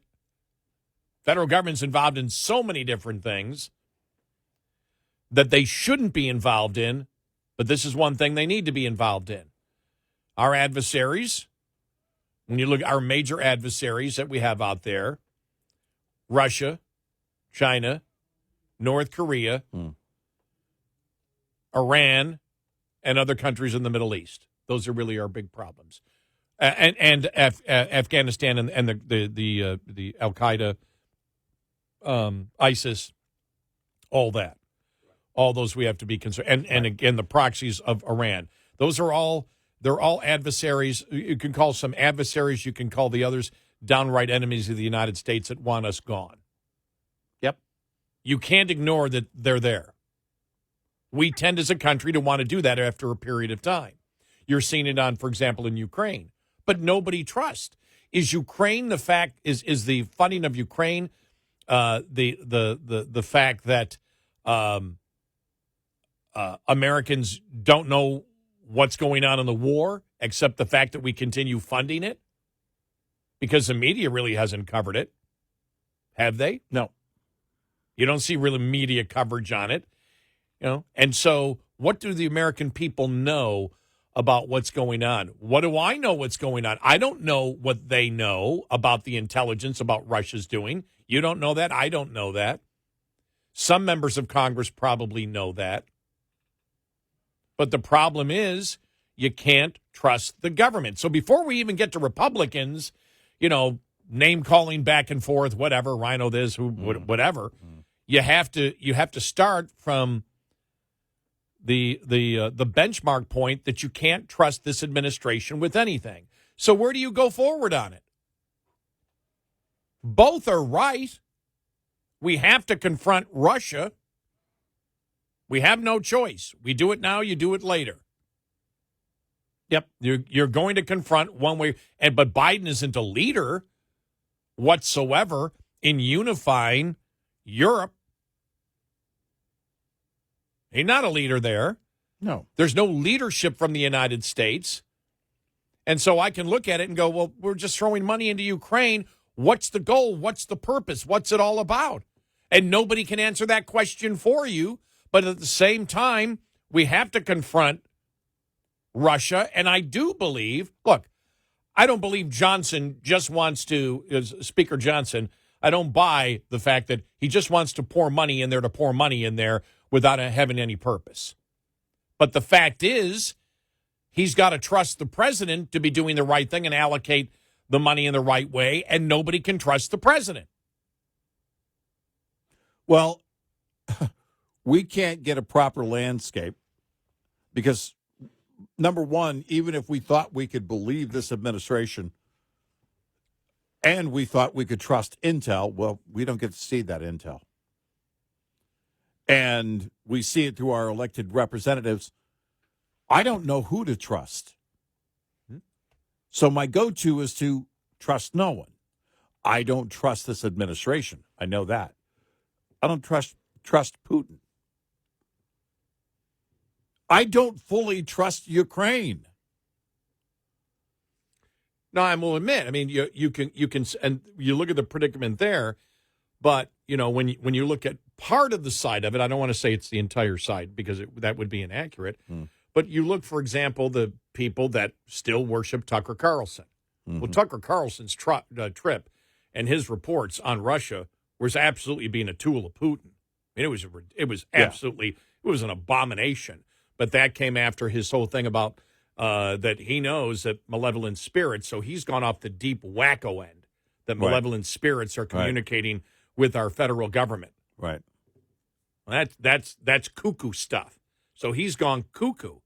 But there are people that still look at it and go, well, we trust Putin more than Zelensky. Well, Zelensky's not a problem for us. He's not a threat. He's not a threat to us. He doesn't have the weaponry. And in war, that Russia does. And in war, there isn't 100%. This person is 100% right, and that person is 100% wrong. Mm-hmm. Or the leader that Zelensky may have ideas that we don't agree with, but it's not about Ukraine to the United States. Well, it shouldn't be about Ukraine. It's about blunting Putin. That is the point, and it those words were hitting my mind as you were saying them. It's not the border with Russia and Ukraine, it's the border with Russia and anywhere else. It's the fact that they're reaching outside of their borders, and it's a land grab by Putin, whether it's Ukraine or anywhere else, any other neighboring nation.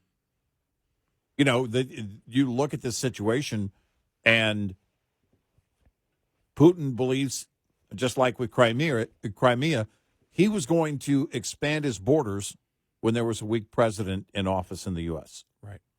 And that's why he made the move on Ukraine under Biden. Well, it's about Europe. Yep. Because we're in. Yep. There is a border that is crossed that we're in. Yep. And so when you have a weak president that we have here who lies to the American public, I can't sit there on either side and come down totally on either side because I don't know what's really going on because I can't trust our intelligence agencies. I can't trust the administration. I can't trust the State Department. I can't trust the Department of Defense. I can't trust the president. I can't trust anybody.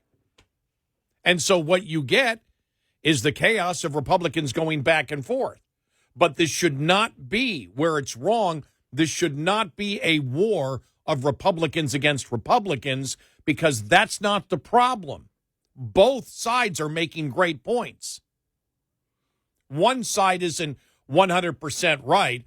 I mean, the demonization, for example, of Dan Crenshaw, as if he's this, right, this radical liberal, which is just, and you see it on social media. It's like, shut up. Well, look, throw the labels. We talked about Josh Hawley making some solid points in the case against Mayorkas, but we've gone after Hawley on other items. So you can throw whatever label, conservative, rhino, this and that. The point is that you could put someone on the highest pedestal, and tomorrow they're gone. It's not about the people; it's about the ideas. And each one of them, they throw out an idea. I don't care what it is. Well, you were mentioning if you present an idea that's a liberal idea, you can't call yourself a conservative, at least not in that moment. It's funny because you were talking about the fact of the attacks on McCarthy. We're MAGA and we're against McCarthy. We're MAGA. We're MAGA. And then Trump comes out. I think he's doing a good job. Yeah, you mean Johnson? You said McCarthy, but Johnson. Yeah, yeah. Sorry. Now, McCarthy is doing a good job on Fox News as a commentator. Did it really matter? Aren't they interchangeable? Yeah, it's pretty much I've been the same told thing. they're interchangeable. So it's pretty much the same. No, thing. but that when you said that, he goes, and then Trump goes on, no, I think he's doing. John's doing a good job. It's it's like everybody's fighting to get their Trump street cred.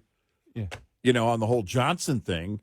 And then all of a sudden he comes out, he's doing a good job. He said the same thing for McCarthy when that was going on. Remember? Well, Matt Gaetz. I think Marjorie Taylor Greene and those think they're doing the wrong thing. He's doing a good job. Well, Matt Gaetz, in the day they made the move on Kevin McCarthy, then in the media, a reporter comes up to Matt Gaetz, have you been talking to former President Trump? Yes, we talk on a regular basis. I talked to him just the other day and blah, blah, blah. Were you aware that just a little while ago he said he doesn't believe this is the right move to oust Kevin McCarthy? Oh, well, I didn't know that. It is. It's almost as if they're panicking for Trump's street cred. Well, that's it. They're trying to build that Trump street cred, right. Like I said, and all of a sudden then Trump turns around and says, no, that's okay for them to do that. It's like watching bait fish. If you ever watch bait fish and how they just, they cut, it's, one of them cuts, they all cut, and it's over and over again. We see this. You take it idea by idea. If Josh Hawley floats a liberal idea, sorry, in that moment, he's being a liberal. That's a liberal idea. It's a bad idea. I don't care who presents it. But I think it's important that Republicans recognize, because there are differences, but the differences are, that, and when you talk about the fact that we need to secure the border, you don't have the votes. Democrats have decided to die on that hill. If they wish to die on that hill, then let them die on that hill. You're not going to get a vote. You're not going to be able to tie it together. And if you close the government now, again, if you close the government now, you're taking the chance that Republicans are to blame. But I don't know if that's the case, because we're in a where you and I are listening to people on the street, some of these interviews, and you're just like, these people that are against Biden now and for, Trump and the Republicans is getting to be mind-boggling. We're to the point where you and I are looking at the polls going, anecdotally, when you see that everything is going the Republican way, we're asking the question, are the polls right? Well, or are the Republicans actually up by more? No, you make a good point, because we're all inside, right? We're inside the building, the safe building, talking about what the weather is going to be on Saturday. Meanwhile, outside there's a hurricane and the American people are standing in it. Yeah. Good point. That's a good way to put it. And, but Republicans need to recognize that this is caused by the insanity. If they could unify on one thing, it's the insanity. We disagree here, and we don't think the money is going to be used effectively, and we're wondering about the budget. Well, if you're worried about the budget, there's a ton of other stuff to cut, because foreign aid, if you're saying the foreign aid to Ukraine is going to bust the budget, that's ridiculous. Yeah, right. Then if you believe that that's the start to cut there, then you need a ton of other stuff to cut that the federal government shouldn't be involved in. Right. Do you have the guts to say that needs to be cut too in order to balance the budget, if that's your argument? Right. So far, nobody has. Right. 866-90-RED-EYE. Get in touch with Red Eye Radio, toll free at 866-90-RED-EYE.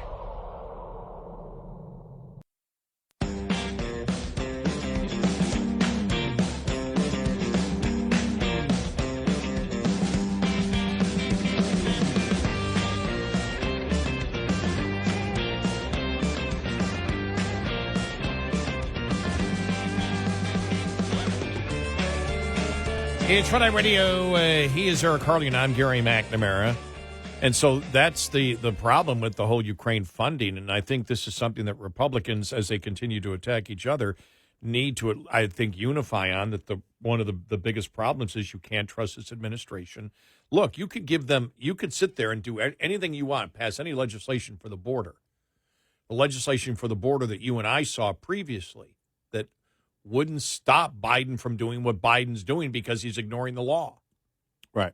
So if you're doing so, what's going to stop Biden from doing that eventually will be court cases. Mm-hmm. But as we know, they're not paying attention to the law. We just played the whole thing with Mayorkas. They're not following federal law, and they're lying about it on a consistent basis. So passing new legislation, how do you tie it in? You're not going to get that right now. But on Ukraine funding, I understand when any of those that are against McCarthy, I keep saying McCarthy, Johnson right now look at it and say no. But understand, Johnson's not the problem. It's the makeup of the House. It's the makeup of the GOP right now. And it's the administration. Mm-hmm. You can't trust them on anything. They're pathological liars even when it comes to wars and enemies that we face. They don't tell the American public the truth. Right. So how can you say, well, let's spend the billions because, and I understand the other side saying, yeah, but we got to do this because if we just do 50% of what we need to do with the funding, it will help lump Putin. That's a tough sell.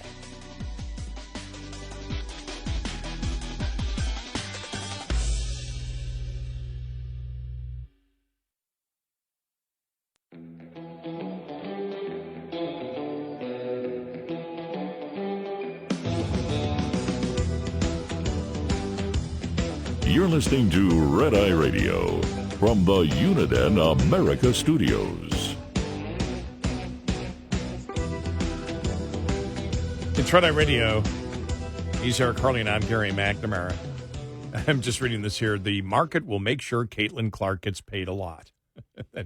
I think this might have been, they wrote it last night, so this is after, I think, the Nike deal was announced. She scored more points than any college basketball player. Road games she played would see an attendance increase by an average of 150%. This year they go through everything that she had done. She's going pro this year. Well, why was her pay so low? $76,000. That's what the WNBA collective bargaining agreement says. So for everybody in the left that says her pay isn't fair, it's the union's fault. The union fought for her to get that. Right. They fought for her to get. Which is why they support the union. The agreement sets salaries for the first-year players from 2020 to 2027. In 2024, the base salary for picks 1 through 4 in the draft is $76,535. Picks 5 through 8, $73,439. The rest of the first-round picks get $70,344. They are lower rates for second- and third-round picks. In a league that makes only $200 million in annual revenue compared to about $10 billion for the NBA, the union will seek to make sure that the relatively small pie is sliced up as evenly as possible for its members. The agreement also sets maximum salaries, such as no players permitted to earn more than $241,000 in 2024. If WNBA stars had multi-million-dollar salaries like NBA players, there would not be enough money to pay the below-average players. They would have no money. More generally, the purpose of a collective bargaining agreement is not to reward excellence. See? It's the union's fault. Well, listen, we said equal pay. We didn't say equally high pay. We just equal. More generally, the purpose of a collective bargaining agreement is not to reward excellence. It is to protect mediocrity. Think of bad public school teachers or police officers who nonetheless keep their jobs because they are protected by their union. Or think of excellent public school teachers or police officers who nonetheless are paid poorly because they don't have enough years of service to qualify for the higher pay rate.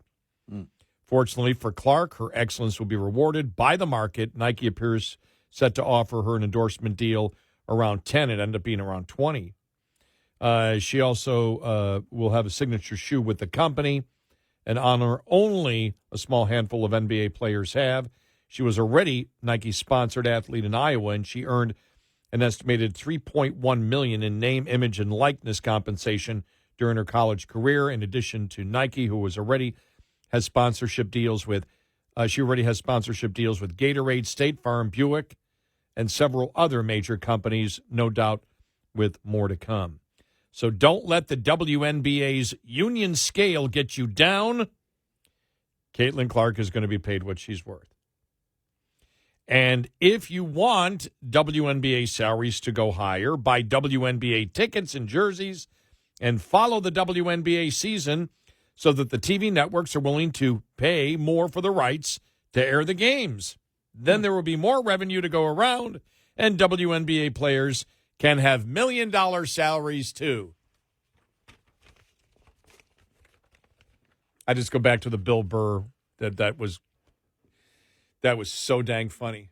I mean, his whole thing on the WNBA, and it started really with the U.S. women's soccer team, but he got into the WNBA, said, I already watch my men's sports. This is subsidized by the NBA. Women, why aren't you watching it? Why aren't feminists watching the WNBA? Where are the women? Well, that's it. Everybody's complaining, and 99% of those people complaining aren't watching it themselves. Right. They're screaming, but as he said, he goes, what do women watch? Right. Where are the women? Women watch the Kardashians. Well, women watch the Housewives of New Jersey. That's where all the money is going. Women, he said, wish to watch other women destroy each other, not get together. It was so funny. Not get together with a common goal in hand. Right. And cooperate and respect each other. Because that's where the money goes. And we'll pose the question to Biden, who's talking about equal pay. Okay, great. Name 5 teams in the WNBA. He did that. Name 5 players in the WNBA. We'll steal from Bill Burr here. Yeah.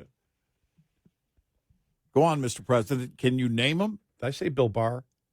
I meant Bill Burr. Yeah. We'll just give you a chance to go ahead.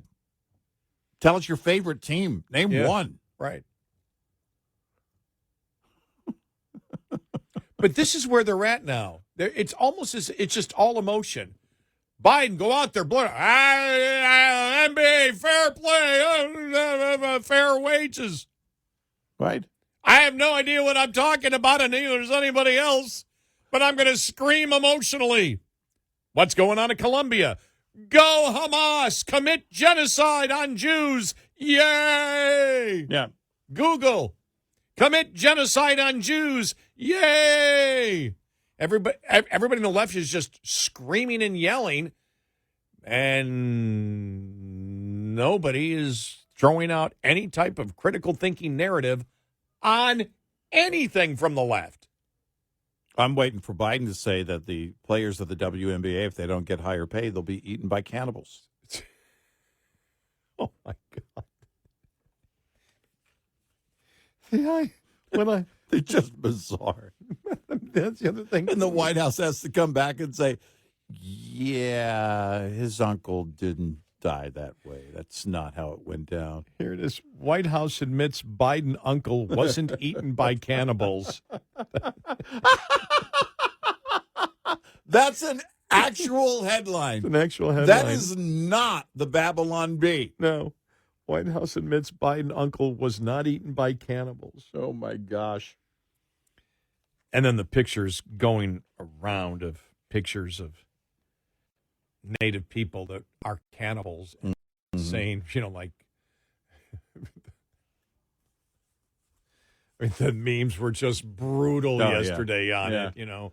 We didn't enjoy our Biden meal or something like that. I forgot what it was. Yeah. It was just, it was just brutal. But those are the things, when you talk about campaigning, those are the things that go viral. And those are the things that really, help to hurt your campaign. Here it is. The Bidens taste like BS is the one that was out there. Oh, the Bidens taste like. Well, there's a reason for that. Yeah. Oh, God, but that was just, you knew that was going to be brutal. They had to come out immediately, and she took no follow. She answered that on the plane. Yeah. And then no follow-ups. She just made the statement that, basically repeated the story about, repeated the correct story about his uncle. Right, yeah. And never answered the question, why did he say that took no follow-ups? Because they can take a follow-up on it. And that's the one thing when you really see here, whether it's Mayorkas, whether it's the White House, nobody. You ask them a question, they answer a different question with no follow-ups. Yeah. And that's where we are right now on every single major issue. And it's so bad. Can you imagine? Inside the White House, the moment he said it, that about his Uncle Bozo, the White House is scrambling. Okay, we're going to have to fix this. How are we going to do it? There was thought put into, all right, is there any way we can make it look legit? Is there any way we can make him look not crazy? Is there any way to fix this? Is there any way we can tie his they actually had to say this. Is there any way we can tie his uncle's death to cannibalism? I mean, there had to have been thought given there, right? The first thing you got to do is save your guy. Yeah. So they had to go through the motions of, that's true. Is there any way we can tie his death to cannibalism? Oh, my gosh. Somebody having to do research. I quit. Somebody having to do research. On what islands in the Pacific were there cannibals? Can you do the research for that over there? Right. We need that because we need to find out whether we can justify what Biden said. Right. Can we get 51 former Intel members to sign a letter that they think it's possible that his uncle died and was eaten by cannibals? I mean, they had to go through the motions of saving their guy, which has to include the possibility of them talking about cannibalism in a serious way in relation to the death of his uncle. That's just one day in the Biden and White House. And then at the same time, in order to be woke, I believe we mentioned this yesterday, they would have to talk about how the cannibals themselves were victims. Yes, exactly. Of an oppressive, patriarchal, racist society. He paused before he said the word cannibals because his mind was trying to come up with the politically correct term for cannibals. He didn't know how to phrase it properly. Alternative diet decisions. Right. I mean, it's unbelievable. Here's what's even more unbelievable. This isn't the first time that they've been in a situation like this. By the way, David, one of our listeners, writes, did Biden mean human-attracted carnivore?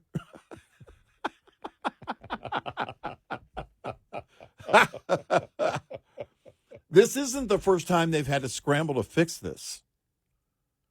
And nobody's quit. Nobody's quit. You know, the funny thing, I think Jesse Ventura was on one of the channels. and he was there. I think it was CNN or MSNBC. I just saw the headline. And the headline fooled me because it said, Jesse Ventura says, I just want to talk about cannibals. And then I realized it was cannabis. I read it wrong. I was all interested. I'm like, I was like, Jesse Ventura's going to talk cannibals? Yeah, right. This is going to be great. I go, right. Cannabis. Nah, been there, done that. Yeah, it's just right. pot. Yeah, exactly. It's like you're searching the other day, right after it happens, you're Google searching, World War II cannibals. And then it comes back, Google comes back. Did you mean World War II cannabis? No, Google. Cannibals. Seriously? You're asking about cannibals? Yes. My gosh, man. Look, please have a debate. Just one. Just one presidential debate. Just one. I can see Biden. Just one. Your family was never eaten by cannibals, Trump. I know what it's like, pal. Hey, Jack. Jack. Just wait till one of your relatives is eaten by a cannibal. Come on, Jack. The border is nothing compared to cannibals. Yeah, exactly. Could you imagine a border of cannibals? I didn't send cannibals to New York City, Chicago, and L.A. Yeah. Oh, my gosh. Just migrants who want not cannibals, but cannabis. Exactly. It is. Oh, my God. It is just bizarre. Every single day. Well, no wonder there's cocaine lying around the White House. How else are you going to get through it? How else are you going to get through it? Eric might have found a legit excuse for having cocaine in the White House. Right. How? I needed to get through. Right. Well, I was trying to get through my day. It's illegal, but understandable. Actually, okay. We'll have the conversation now. Yeah. 866-90-RED-EYE. We'll be right back with more Red Eye Radio with Eric Harley and Gary McNamara.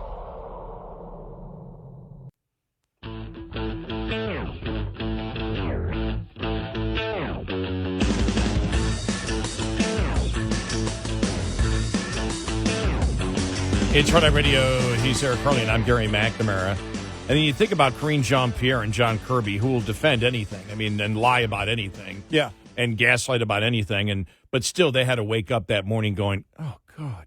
Yeah, All right. Look, you handle the cannibals. We got to deal with cannibal. Could you handle the cannibal thing? I really don't want to handle the cannibals. Listen, Kirby telling Karine Jean-Pierre, I'm busy explaining to the world that we're pro-Hamas. Would you handle the whole cannibal thing, please?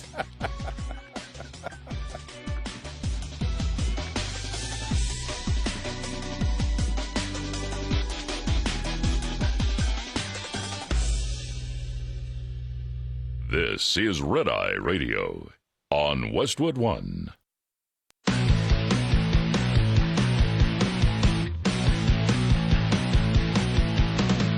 Now, it's Red Eye Radio. Gary McNamara and Eric Harley talk about everything from politics to social issues and news of the day. Whether you're up late or you're just starting your day, welcome to the show. From the Uniden America Studios, this is Red Eye Radio. All across America and around the planet, we are Red Eye Radio. He's Eric Harley, and I'm Gary McNamara. Good morning. I just love how we both were doing it, the scenario of John Kirby in our minds talking to Karine Jean-Pierre after the president and the and Cannibal Gate, and you're still laughing at it, John Kirby. Look, Karine, I've got.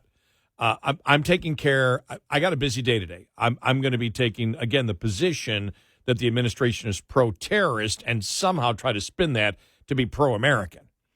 And you so take the cannibalism thing. Yeah. I'm going to take the giving Hamas.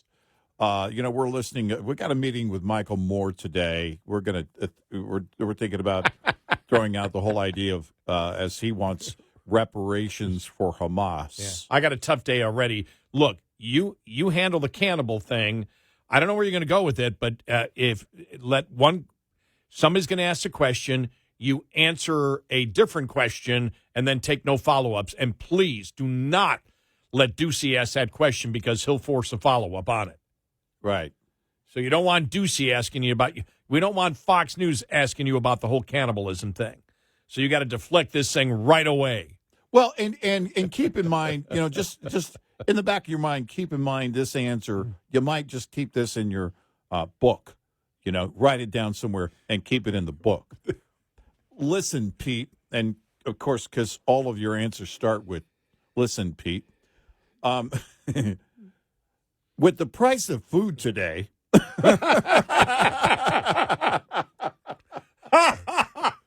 now with food inflation, many people are forced to cannibalism. There's the thing. Here's where you can fight shrinkflation, Pete.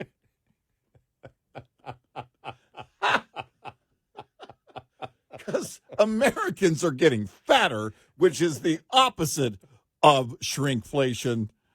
Go down that road. Oh, my God. You'll win every time. I mean, Biden has a new surprise every day, and we're just going on the narrative that even the White House, press department, yeah, they even had to sit there and go, "Oh, geez, cannibals? How the hell did he get to cannibals? Where the hell did that one come from?" I was going to deal with the cannibal thing. I just can't get that out of my mind. How hilarious that is! Yeah. It's because they're sitting there. You can see it the other day with the people standing around him. It's like, we called him Uncle Bozo, and they're going, okay, here we go. A friend of mine heard you say that yesterday and said he didn't stop laughing for an hour when you said Uncle Bozo. It's because you couldn't remember his name. Well, that's the thing. You're like, you just goes, whatever his name was, Uncle Bozo. Which is a joke upon a joke because Biden probably couldn't remember his uncle's name. Yeah. And so, Bose we called him Uncle Bozy. And then you got to the point of cannibals. And you look at the people, and I'm just thinking, please tell me what you're thinking right now. Please. I want to talk to each of those individuals who were surrounding him on that day. I need to know. Play back the video. I need to know right here. Pause the video right there. What were you thinking in that moment when he said cannibals? What was going through your mind when he said cannibals? They had to issue an official statement. They had to respond and correct it. No, his uncle was not eaten by cannibals. Of all of the things Trump said, all of them, is there anything close to that? Anything? Well, I mean, they'll say the bleach, but he never said bleach. No. He never said no. that. No. And anything they might use, he didn't actually say. Right. My gosh. Now, this was the best thing ever, okay? Jonathan Turley on it. No, the president's uncle was not eaten by cannibals. Seriously. President Biden has long been accused of false stories that have ranged from the invented arrest with Nelson Mandela to a zombie-like train conductor. Some of them, oh my gosh. some of the more serious, like lying about influence peddling by his family or constitutional norms.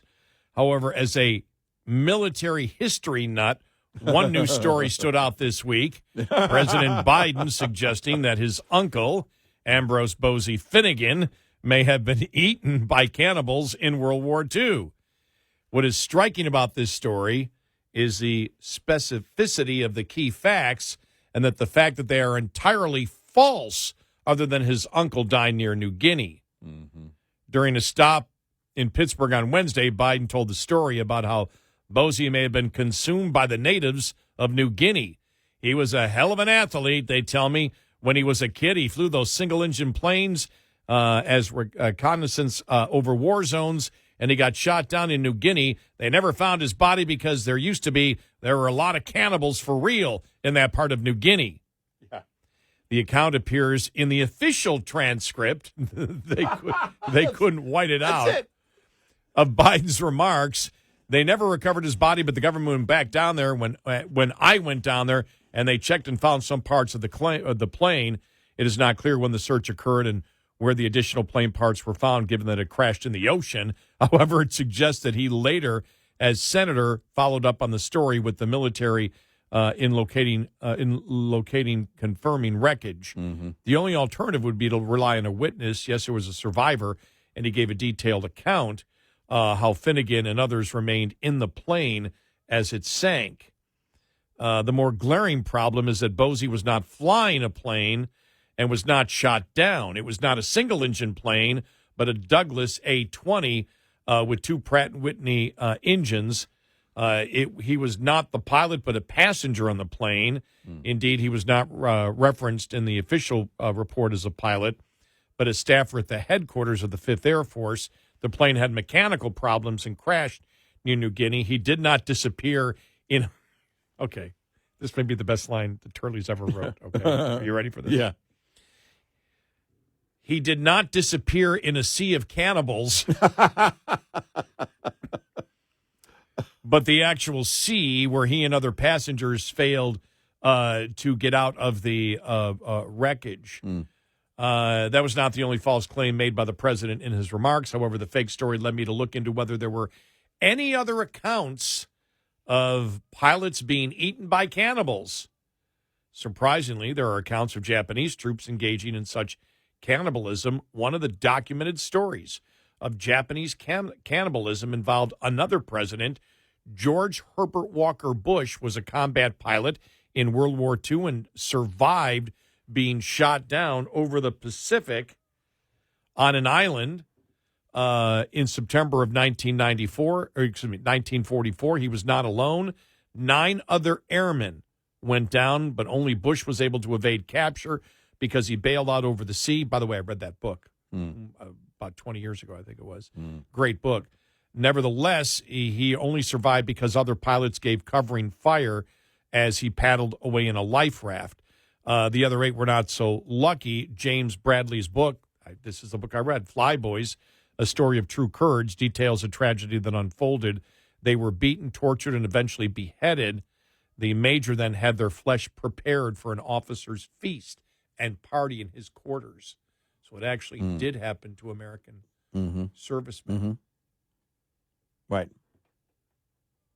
Yeah, I've heard the story before. Wow. Yeah, it is.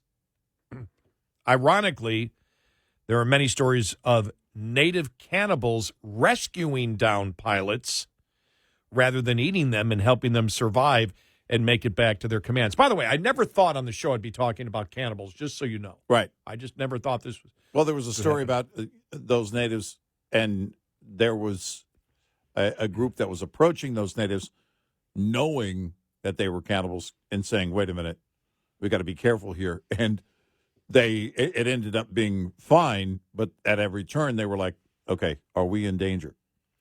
And I think this was before Karine Jean-Pierre just put out the statement, which did not answer the question. But it's right. As is often in the case, the White House simply refused to address the false claim and made it sound like reporters were denigrating the service by his uncle by asking about the cannibal story.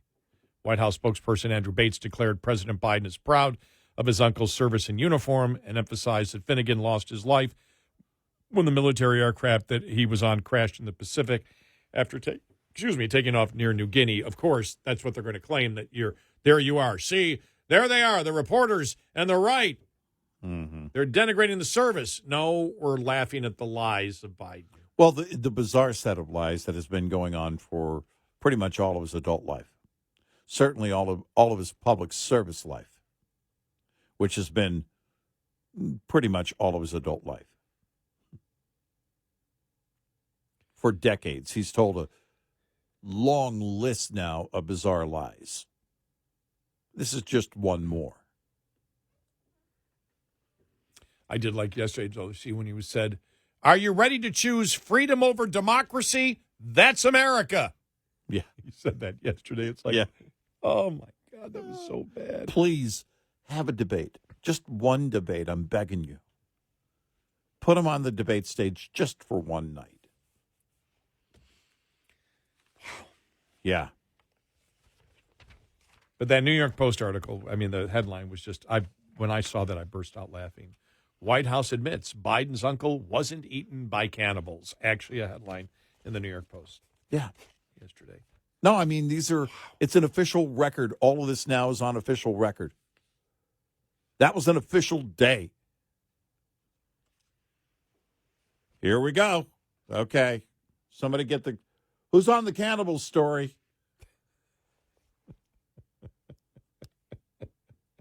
We need a team to write this and put out the statement. Was Corn Pop a cannibal? Got to ask the question. Well, like I said, I probably was ODing on it all when I saw that Mediaite headline, and it was, Jesse Ventura on CNN, and it says, Jesse Ventura says, "I'm only on here to talk about cannibals." I'm like, really? Well, Really? and I realized it was written not cannibals, but cannabis. I'm like, oh, okay. It's like, oh, my God. I only want to talk about weed. Can you imagine somebody in the newsroom? They misread it. He sends them an email. I'll be on, but only if we can talk about cannabis. And they misread it as, oh, he wants to talk about the cannibals. Well, so they bring him on. That's what it got me. Got me the first time I read it. I went, right. Cannibals? Well, no, what's I interesting. got to listen to this audio. No, what's interesting is I did the reverse a couple of days ago when the cannibals story hit. You thought it was cannabis? Well, there was something else because someone had listed it. You know how they do like the summary of the stories of the day. Mm-hmm. This cannibals, this, and I read it as cannabis. Like cannabis? What did I miss the story on cannabis? Oh, cannibals! I didn't miss that story. When I misread the story and thought it said cannibals instead of cannabis and was Jesse Ventura, I was like, oh, man, I'm going to do this story and Eric's going to go nuts doing your Jesse Ventura talking about cannibals. I just want to talk about humans eating other humans. That's... if I don't laugh, I'll cry. Yeah. No, I mean, that's... I don't laugh. It is... Why would you even pick up anything, any fiction? If you need fiction, there's plenty of it coming from the White House. So there's that. If you need your fiction fix for the day. But why would you read anything anybody else has come up with? Just read the news. Just read the stories. Things that are actually happening. My gosh. It's just absolutely bizarre. I don't know how they get through a day at the White House. Well, probably with cannabis. It better not be cannibals. 866-90-RED-EYE. Brought to you by Hot Shot Secret. Hi, I'm Jen Loomis, a transport safety expert at JJ Keller, and I'm here to share a tip on roadside inspections. At a roadside inspection, inspectors may ask to see supporting documents. A supporting document is a document generated or received by a motor carrier in the normal course of business that can be used by law enforcement to verify a driver's logs. These documents can include bills of lading, itineraries, schedules, or equivalent documents that indicate the origin and destination of each trip. They can also include dispatch or trip records, expense receipts related to on-duty/not driving periods, including receipts for meals, lodging, and fuel, electronic mobile communication transmitted through a fleet management system, and payroll records, settlement sheets, or equivalent documents that indicate payment to a driver. Drivers using paper logs must also keep toll receipts. Supporting documents must contain the driver's name, carrier-assigned identification number or vehicle unit number that can be linked to the driver, the date, the name of the nearest city, town, or village, and the time. This tip was brought to you by J.J. Keller & Associates. Visit us at jjkeller.com. Coming up, more with Gary McNamara and Eric Harley. It's Red Eye Radio.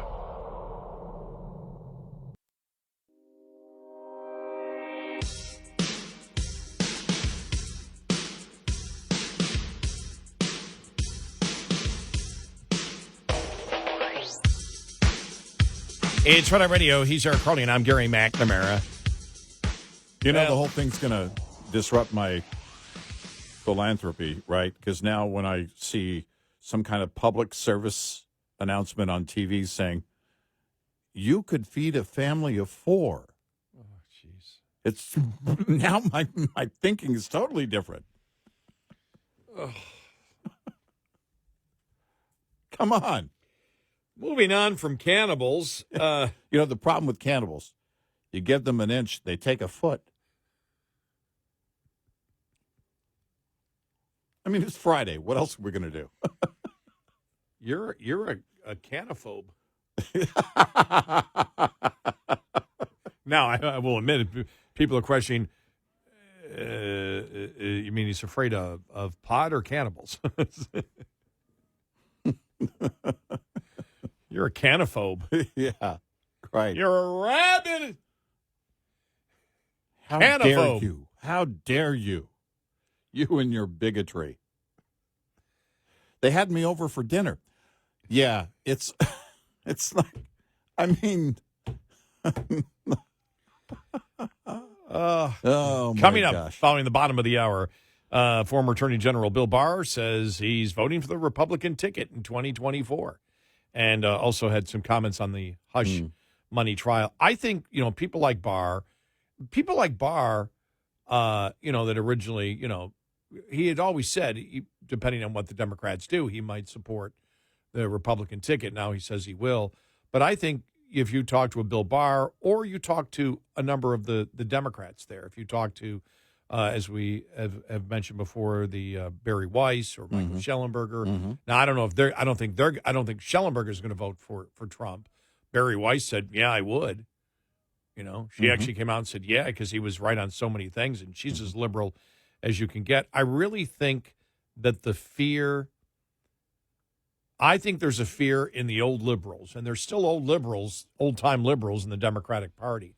I think there is a legit fear. They may not talk about it much, but there's a legit fear of what the government under Biden has done to censor and do things that old school liberals used to be 100% against. Right.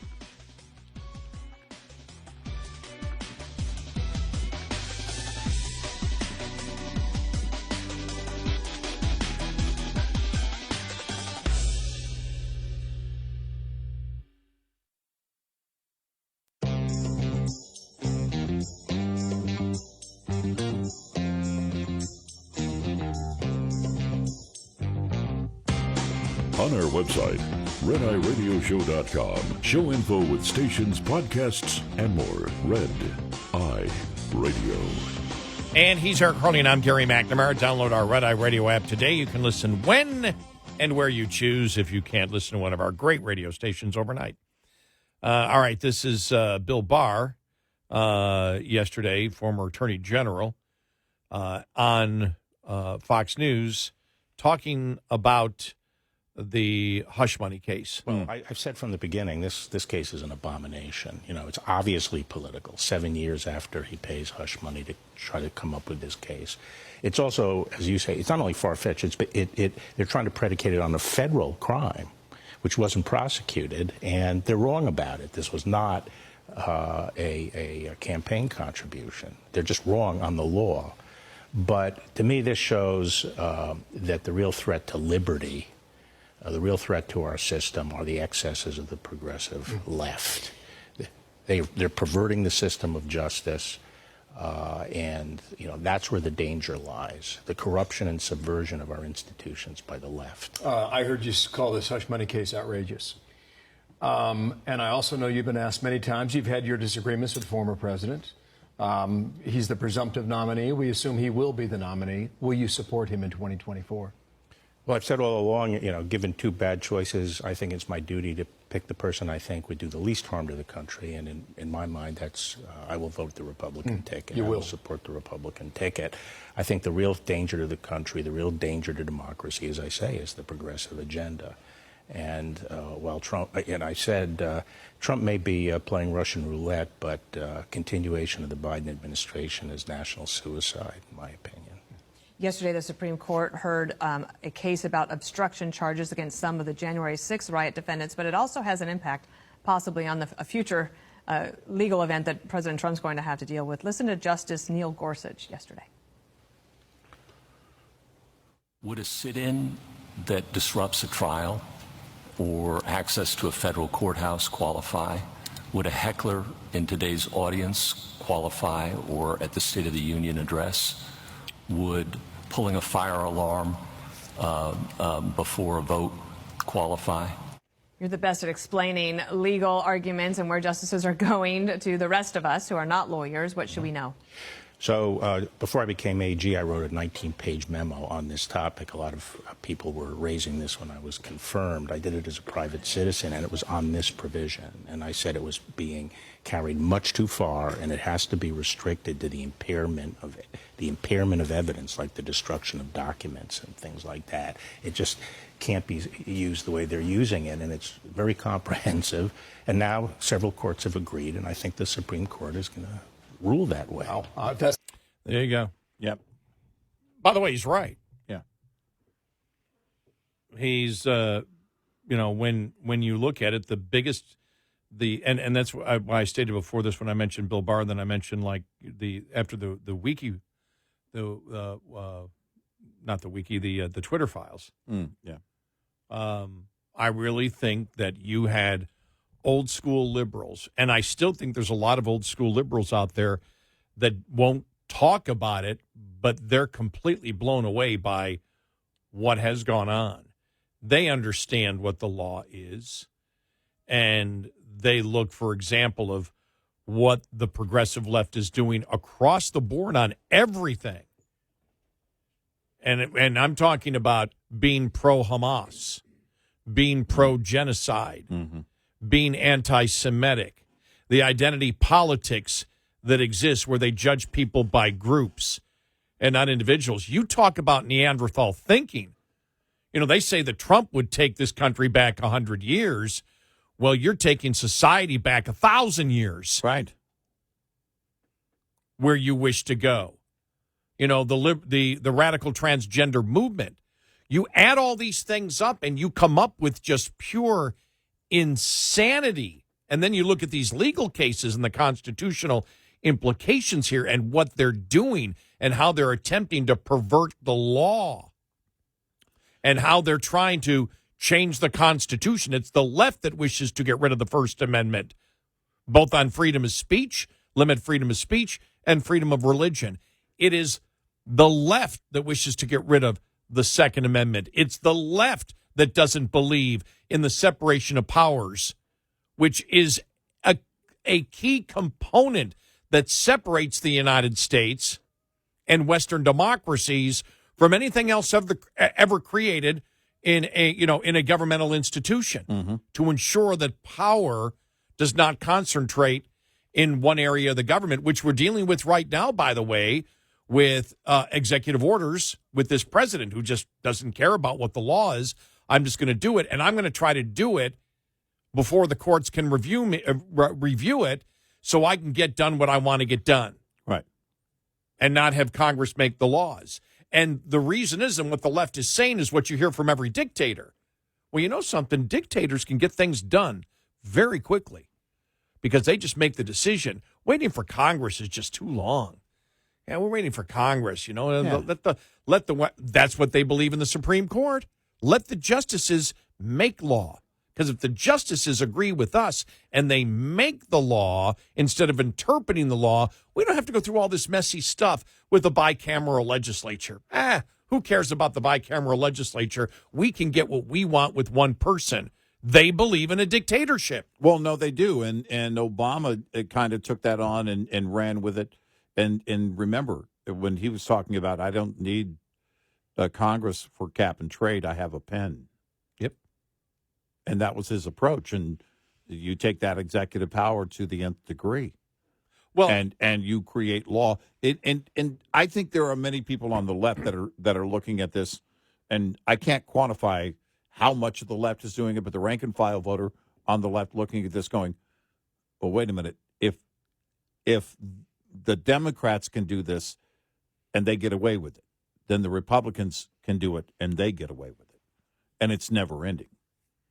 And we saw that to some extent with the judges in Colorado saying, yeah, he's off the ballot. It's like, wait a minute. Whoa. If you can do that, think about that.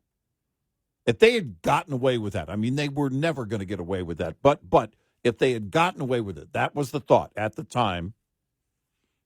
The thought was, my gosh, if they get away with this, then who's to say Republican governors or judges in red states, sorry, we'll just kick this guy off the ballot.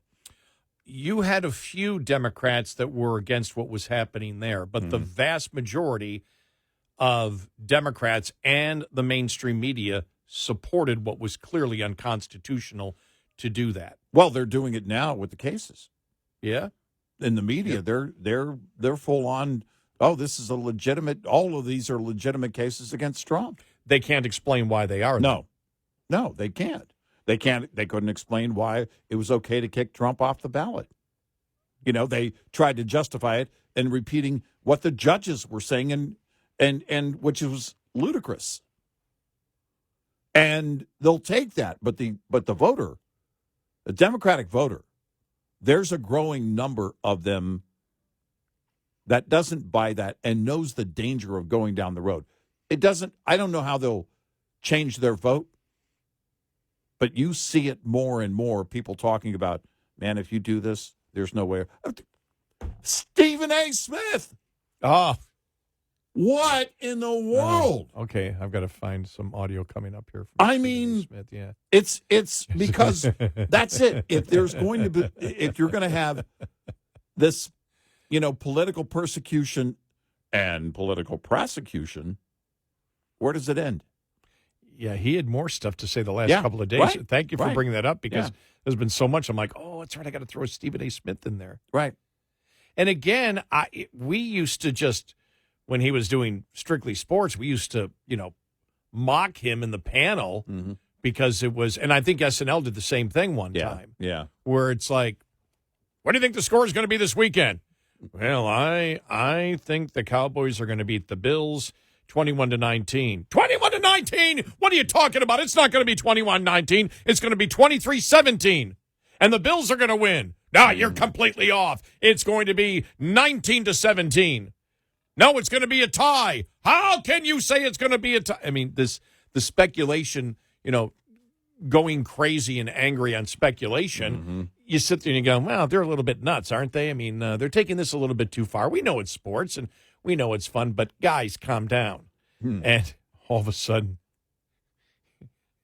he's articulating correctly legal principles that favor Trump. Yeah. Oh, my God. Yeah. It's like the whole world. And it's just, it's fascinating. It's fascinating to watch it all going on. I got to find the latest cut from him, though. I got to find where I saw it before because it's worth playing. I love how you look. I love the look in your face, like even Stephen A. Smith. Well, no, I mean, what a great point. But that's the thing is that they're looking at this.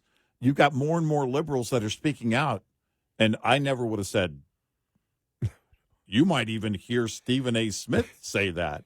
Nobody would have ever said that in their right mind. Everybody's looking at it going the opposite, going, okay. Someone posted the other day, okay, what's going on with this guy? What's wrong with him? And but here's the problem that the Democrats have. There's plenty of radical things you can get away with. But there are other things that people just look at and go, no, sorry. You can't do that. Radical behavior is nothing new on the left. But the type of radical behavior, the issues have changed. My gosh, you go back, decades. Actually, you don't even have to go back decades. Go back 1 decade. And the landscape was different. And by the way, he's not a Trump fan. Right. He actually said, Trump should lose the right way. No, that's the point, is that they're looking at it going, look, I'm never going to vote for the guy, but if you go down this road, there's number one, you're going to lose more and more. But others are saying, and I don't know if he said this directly, but other Democrats and prominent liberals have said, if you take this approach, they'll start taking this approach, and it will never end. And then nobody is safe. He called out liberals, ESPN host called out liberals directly for pursuing criminal trials against Trump, saying they're scared they can't beat him on the issues. Right. Smith made the comments during the Tuesday episode of the Stephen A. Smith Show. He must be listening to us because we've been saying that for the longest time. Mm-hmm. And, well, actually, we've been lecturing Republicans, so, hey, idiots, morons, talk the issues. Yeah. You'll beat them. Right. Focus. Right. Trump made the comments during the Tuesday episode of his show. As the trial continued with the swearing in of the first 6 jurors, Smith argued that the case amounts to an admission on the part of Trump's political opponents that they can't beat him in an election and they have to resort to lawfare tactics. It's much ado about nothing, he said. To my liberal friends out there, all you're doing is showing that you're scared you can't beat him on the issues and the merits. He said that's why Trump keeps saying it's a political campaign against me. That's why he keeps saying they can't beat me at the election at the polls. This is the only way that they can do it. Smith also gave a warning about where this strategy will lead, especially if Trump is never put in jail, predicting there will never be peace in this country as a result. And if you don't put him in jail, and he's still going to be the presumptive GOP nominee to the official GOP nominee, and he goes to the polls, even though he was going to whine about winning and being rigged again, you have given him more fodder for that argument, which means we'll never have peace in this country. Mm-hmm. Because tens of millions of people see what extent the other side is willing to go through just to keep him out of office because they can't beat him on his own merits. Wow. And over again, you're seeing this. Well, my gosh, you had a couple of liberals saying, hey, maybe what the Democrats should do is, promote, at least one of them did, promote building a wall or a barrier on the border. Oh, Douglas Schoen last week, in the Hill.com. My gosh. He's a Democratic consultant. They need to basically, and both him and Roy Teixeira, the same thing. Basically, for the Democrats to win, they have to become MAGA on the issues. Yeah, be more like Trump.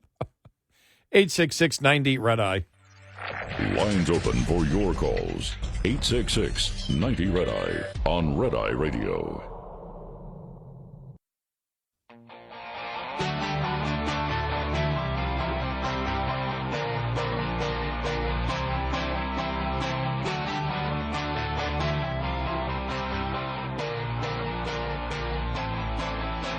It's Red Eye Radio. He's Eric Harley, and I'm Gary McNamara. The one thing I didn't hear from Stephen A. Smith, he seems to be confused by this and says the Democrats he can't believe aren't beating, can't beat Trump, and they're resorting to lawfare, which he views as horrible. And he reiterated yesterday, I was going to play the audio, but he's cursing in there, so I can't play it. But he reiterated, I meant everything I said earlier this week. Well, the one thing he doesn't mention is why this is happening. Because Democrats talk about this, but they don't say why it's happening because... Now, Douglas Schoen and Roy Teixeira in their columns last week hit on it. They're insane on the issues. Right. They're insane. They can't beat them on the issues.